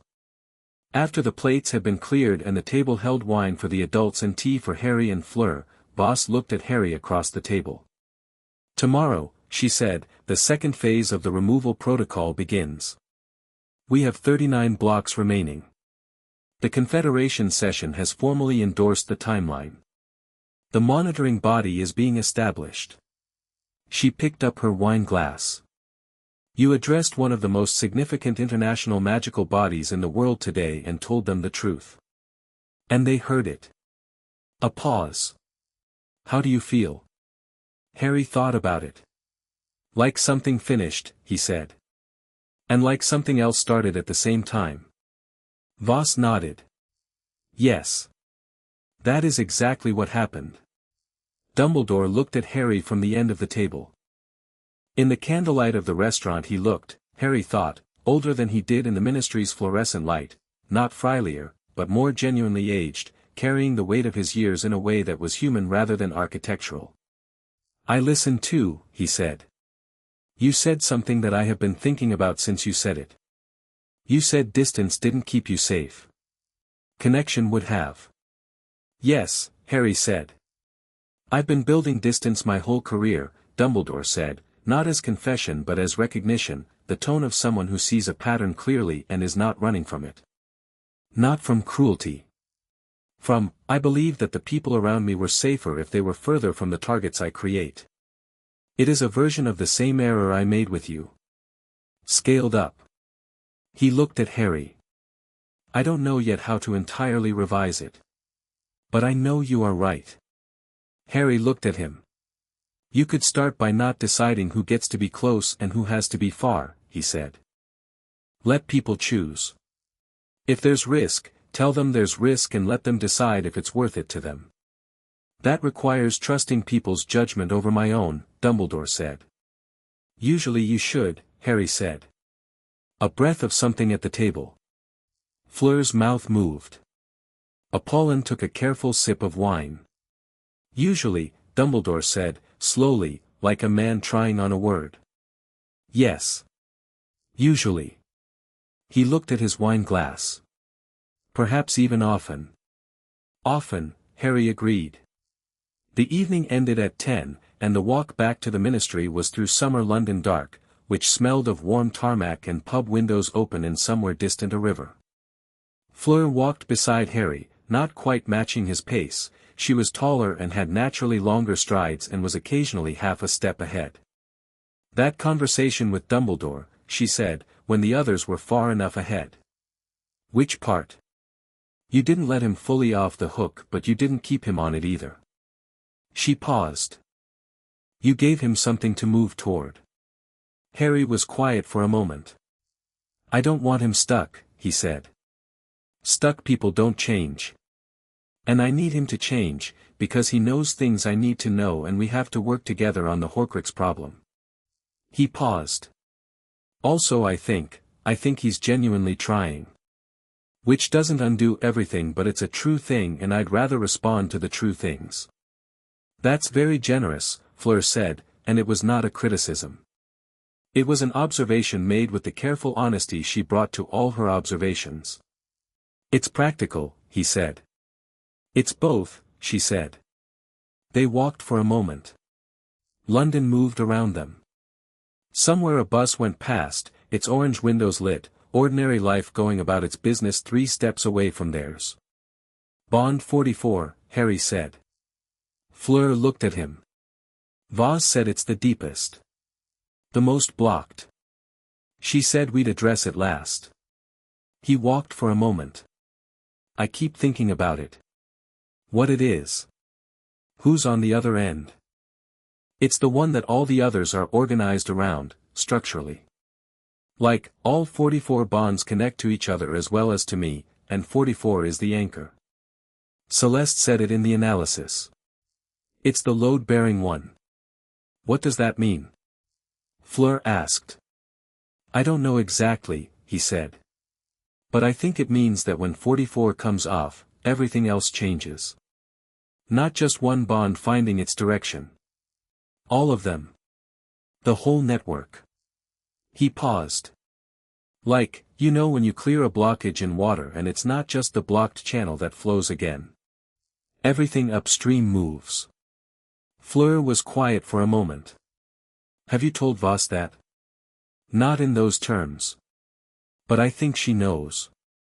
I think that's why she specifically classified it separately. They reached the ministry entrance. The others were already inside. Fleur stopped before the door and looked at Harry with the direct expression that meant she'd decided to say something and was saying it. It's mine, she said. 44 is mine. He looked at her. I don't know how I know, she said. But I know. From the first day in the survey room when it hit me, the pull was always more than one direction.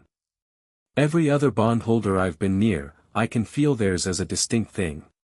But 44 feels like it's underneath all the others. Like the root of them. She met his eyes. I think that's why mine was removed first. Because structurally it was the most accessible. But 44 is, I think it's mine in a different way than the one we already removed. Harry held this.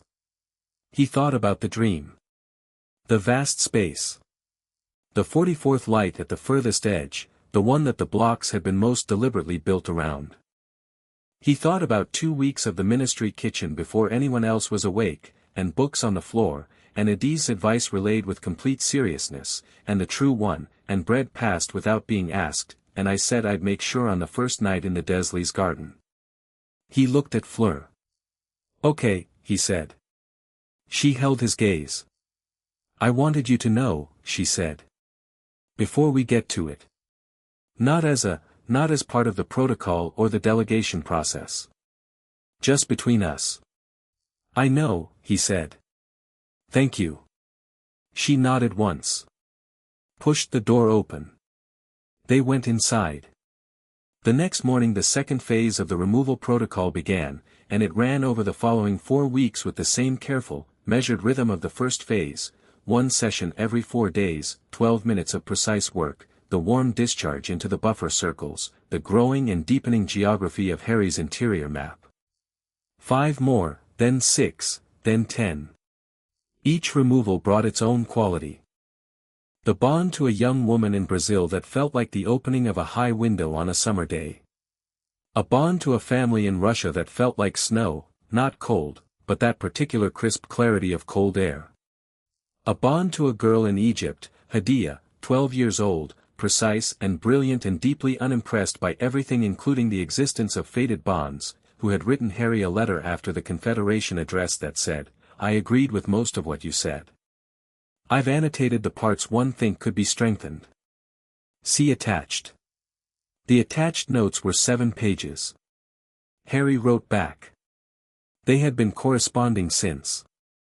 Sirius Black's case moved faster than Harry had expected, because Narcissa Malfoy, formally registered under the treaty's proxy bond protections, which gave her the independent legal standing she'd been angling toward, provided a sworn statement to the Ministry's Legal Affairs Office about the specific nature of Peter Pettigrew's survival, which was a piece of information she had held for years and which, in a formal legal context, changed the factual basis of Sirius's conviction entirely.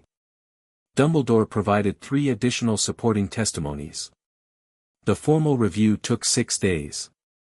Sirius Black walked out of Azkaban on a Wednesday afternoon into a world that was not the one he'd gone in for, looking like 12 years had been taken out of him with both hands, thin and grey-bearded and walking slightly carefully, the way people walk when they're not quite sure the ground will hold. Harry was there. He hadn't told anyone he was going to be there. He'd told Apollon and Fleur, and Apollon had arranged it, and Fleur had come because she was Fleur and she didn't stay behind when things mattered. Sirius saw him from 20 feet away and stopped walking. Harry looked at him. Sirius looked at Harry, and something happened in the older man's face that was too complex and too real for Harry to try to read all at once, grief and recognition and love and the specific quality of someone seeing a ghost that is also not a ghost, that is instead a continuation. He closed the 20 feet between them and said, "You look like your father. But your eyes are hers." "I know," Harry said. "Dumbledore told me."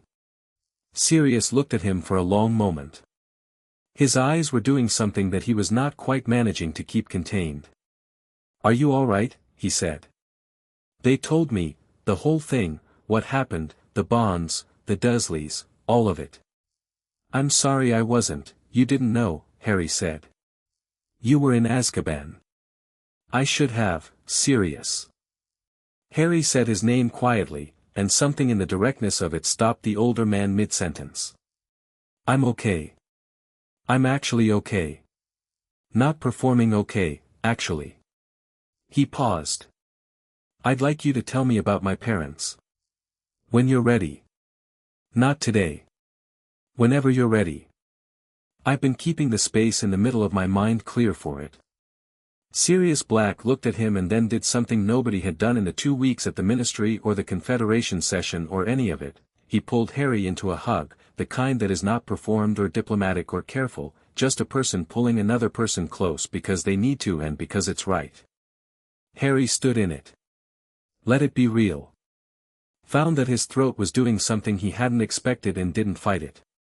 After a moment he hugged back, which was, he thought, the true response. The one that wasn't managed.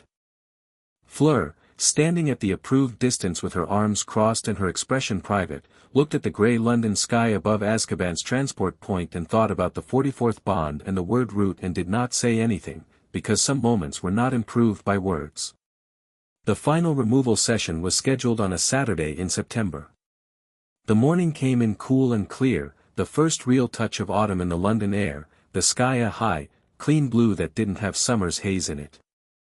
Harry walked to the level 7 removal room with Apollon on one side and Sirius, who had asked if he could be there and had been told yes, on the other. Fleur was already in the room. She was sitting in the second chair, had been there since before Harry arrived, which said something he didn't need to say out loud. She had her hands in her lap and her back straight and an expression of composed anticipation that was also, if you knew how to read her, the expression of someone feeling something large and keeping very still so it didn't spill. Harry sat in the first chair. He looked at her. She looked at him. 39 sessions had changed them both, not dramatically, not in ways that were easy to point to, but in the specific, quiet way that extended experience of something real and significant changes people. He was not the boy from the Dursleys' garden anymore. He was not exactly the boy from 2 months ago in the ministry kitchen either. He was, as Voss had said after the first session, more himself. More there. Fleur had changed in ways that had their own precision. The composure she'd always had was the same, but the thing it was composing was larger now, more acknowledged, more known. She'd stopped being surprised by what she felt, which was different from stopping feeling it. It meant she'd decided to stop arguing with it and start working with it instead. Last one, Harry said. Last one, she agreed. Ready? She looked at him with her full, direct attention. I've been ready since Geneva, she said. Celeste called the session to order. The 12 minutes felt, at the start, like all the other sessions, the quiet precise work at the instruments, the gradual awareness of the block's architecture, the careful layered release. Harry tracked it from the inside with the practice of 39 previous sessions, and the familiarity made him accurate in a way he hadn't been early on. He could feel exactly where each layer of the block was and felt the moment each one released. This one was deeper than any of the others. Not in a way that was harder or more painful, in the way that going into a deep pool is different from going into a shallow one. Not worse. Just further. The block was wound around something that had been present for a longer time and with more intention than any of the 43 before it, and as each layer released, the thing underneath got clearer, the way a shape in water gets clearer as the current stills. He looked at Fleur. She was looking at him with an expression he had never seen on her face before and which he recognized immediately anyway, the expression of someone who has stopped spending any energy at all on management, who is entirely in the moment without reserve or translation. Her eyes were very bright. The last layer released. What happened was not the sharp, pressured discharge of the earlier sessions. It was slower. It moved through the buffer circles like light moves through water, refracting, dispersing, finding every surface. The inscriptions on the floor lit gold and stayed lit, not the 3-second flare of before but a sustained warmth that lasted the full minute it took for the discharge to fully distribute. And inside that, for Harry, was the sensation that had no adequate comparison, the sense of a vast network becoming fully connected, all 44 bonds finding their proper resonance simultaneously, the way a chord sounds different when the last note is added, not louder but more fully itself. Complete. He sat with it. Fleur sat with it. The room was very quiet. Celeste said, softly, "That's the last one." Harry looked at Fleur. She looked at him. They had been looking at each other through 39 sessions and 2 months of ministry corridors and confederation chambers and kitchen mornings and research room floors, and this look had the quality of all of those other looks condensed into something that was not performed or managed or held at arm's length. "Hi," he said. Which was not what he'd planned to say. He hadn't planned to say anything. Fleur blinked. Then she laughed, the real one, brief and genuine, and it transformed her face the way it always did and he'd been angling toward for 2 months. "Hi," she said. In the corner, Sirius Black put one hand briefly over his eyes in the manner of a man feeling something that had nothing to do with the formal purpose of the meeting and everything to do with the specific quality of watching two people find each other. Apollon looked at the ceiling, which had the same function. Voss looked at the membrane, where 44 bonds were now displayed without a single block, the gold lines of the network running free and clear and deep, and said nothing, because she had been doing this work for 40 years and she had never seen anything like it, and some things deserved to be held in silence before they were given language. The bond discharge from number 44 traveled through the ministry's buffer infrastructure and out into London's magical atmosphere, and it was, not subtle. The sky over London shifted. Not in a way that made the evening news or sent Muggle meteorologists to their databases.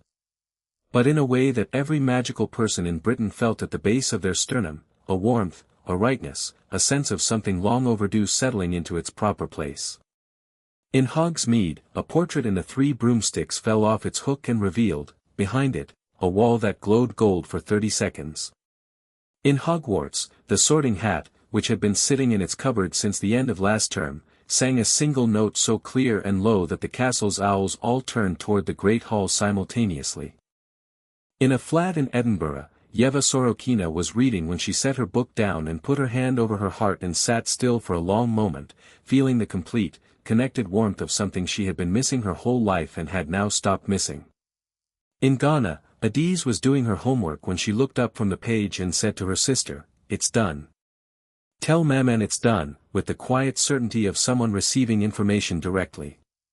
In Japan, Kenji was asleep when he shifted in his sleep and smiled without waking, and his mother, passing the doorway, stopped and looked in and did not know what she was seeing but knew it was good. In the ministry on level 7, Harry Potter sat in the removal room after everyone else had begun moving, after Celeste was noting results and Apollon was speaking quietly to Sirius and Voss was already thinking about the next phase of things, and he looked at his own hands for a moment. He thought about the cupboard under the stairs. The crack of light under the door. The 7 library books in a cardboard box. The crack in the left lens of a pair of glasses. "Don't come back," in cramped handwriting. He thought about what came next. Hogwarts in September, that was already confirmed.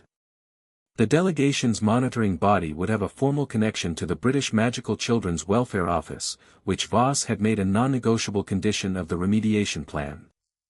Sirius was being formally reinstated as his godfather, legally and in every other way that mattered.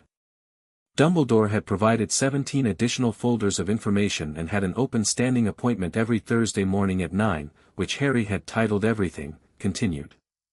The Horcrux question was not resolved. It was understood and it was being worked on and it was, as far as Harry could tell, going to be the long project, the one that wasn't finished in a summer, the one that would move alongside everything else for years. He had read enough of Dumbledore's notes and the Conclave's soul-bond research to understand the outlines of it and to have, if not a plan, a direction. He was not afraid of the direction.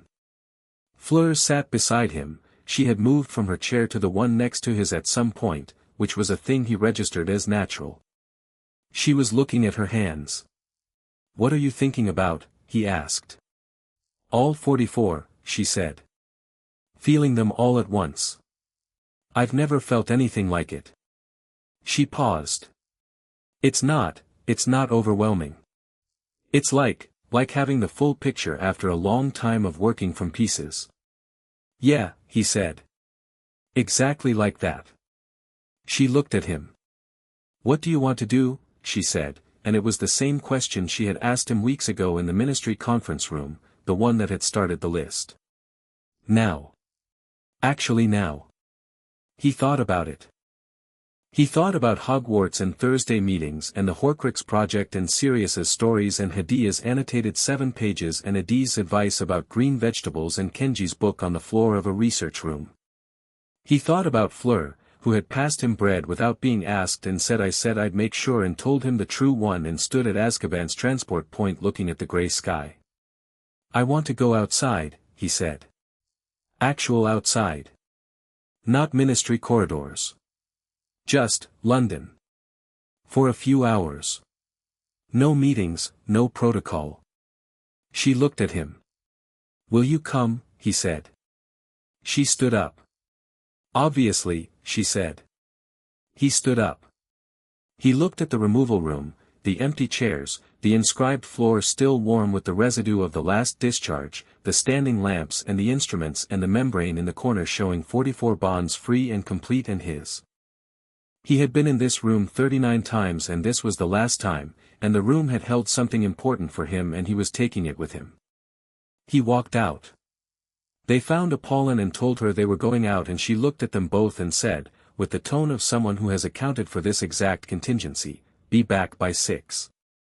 Take a delegation contact coin." They took the coin. They went out. London in September had its own quality, the summer thinning out, the light angling lower, the first cool edge to the air that made the still warm sun feel more deliberate. They walked from the ministry entrance without a plan and went where the streets went, past the river for a while, past bookshops and coffee windows and buses and the particular alive randomness of a city that does not know or care about Confederation sessions or bond protocols or the magical history of the boy walking through it. Harry found a bookshop. Of course he found a bookshop. He went in and came out with 2 books, and Fleur looked at the titles and picked one up and read the first page and kept it, and they negotiated over the price, and he paid for both because he wanted to and she let him because she understood that he wanted to buy a book in a shop with his own money, the money the delegation had arranged as part of the formal welfare provision, and that this was its own kind of important. They ate fish and chips from paper by the river, which Fleur regarded with some skepticism, and then ate most of her portion and some of his when she thought he wasn't looking, and he didn't comment, and they watched the Thames go by in the late afternoon gold of a September day. "Next September," Fleur said. "Hogwarts." "Are you coming?" he said. "I'm enrolled at Beauxbatons," she said. "But there's a student exchange in 3rd year. And Mama has," she paused, with the expression of someone choosing how much to say, "conversations to have with both schools about certain ongoing monitoring requirements." "So maybe," he said. "So probably," she said. He looked at the river. "I'll put it in the important column," he said. She looked at him. Then she looked at the river too, with the particular expression of someone who has said what they meant and knows it landed and is comfortable with what that means. They stayed by the river until the light changed. On the way back, passing through the leaky cauldron entrance to the magical world because it was closer than the ministry entrance, Tom the barman looked up when Harry came in and then looked at him for a moment with the expression of a man who has been in Diagon Alley long enough to feel the changes in the magical atmosphere the way sailors feel weather. "Something happened today," Tom said. "Not a question." "Yes," Harry said. Tom nodded slowly. "Felt it earlier. About 3 o'clock. Like a window opening." He went back to his glasses. "Good," I thought. "Yes," Harry said. "Good." He went through into Diagon Alley, past the shops closing for the evening, past witches and wizards going about their ordinary extraordinary lives, past the world that had been his without knowing it for 8 years and was now his knowing it. The ministry was ahead. The work was ahead. Hogwarts and Sirius's stories and Dumbledore's Thursday files and Hadia's annotations and Adie's advice and the Horcrux project and 43 people he knew and one he was still learning. He wasn't afraid of any of it. He walked forward. Behind him, Fleur matched his pace precisely, for once not half a step ahead, and the September evening closed around them warm.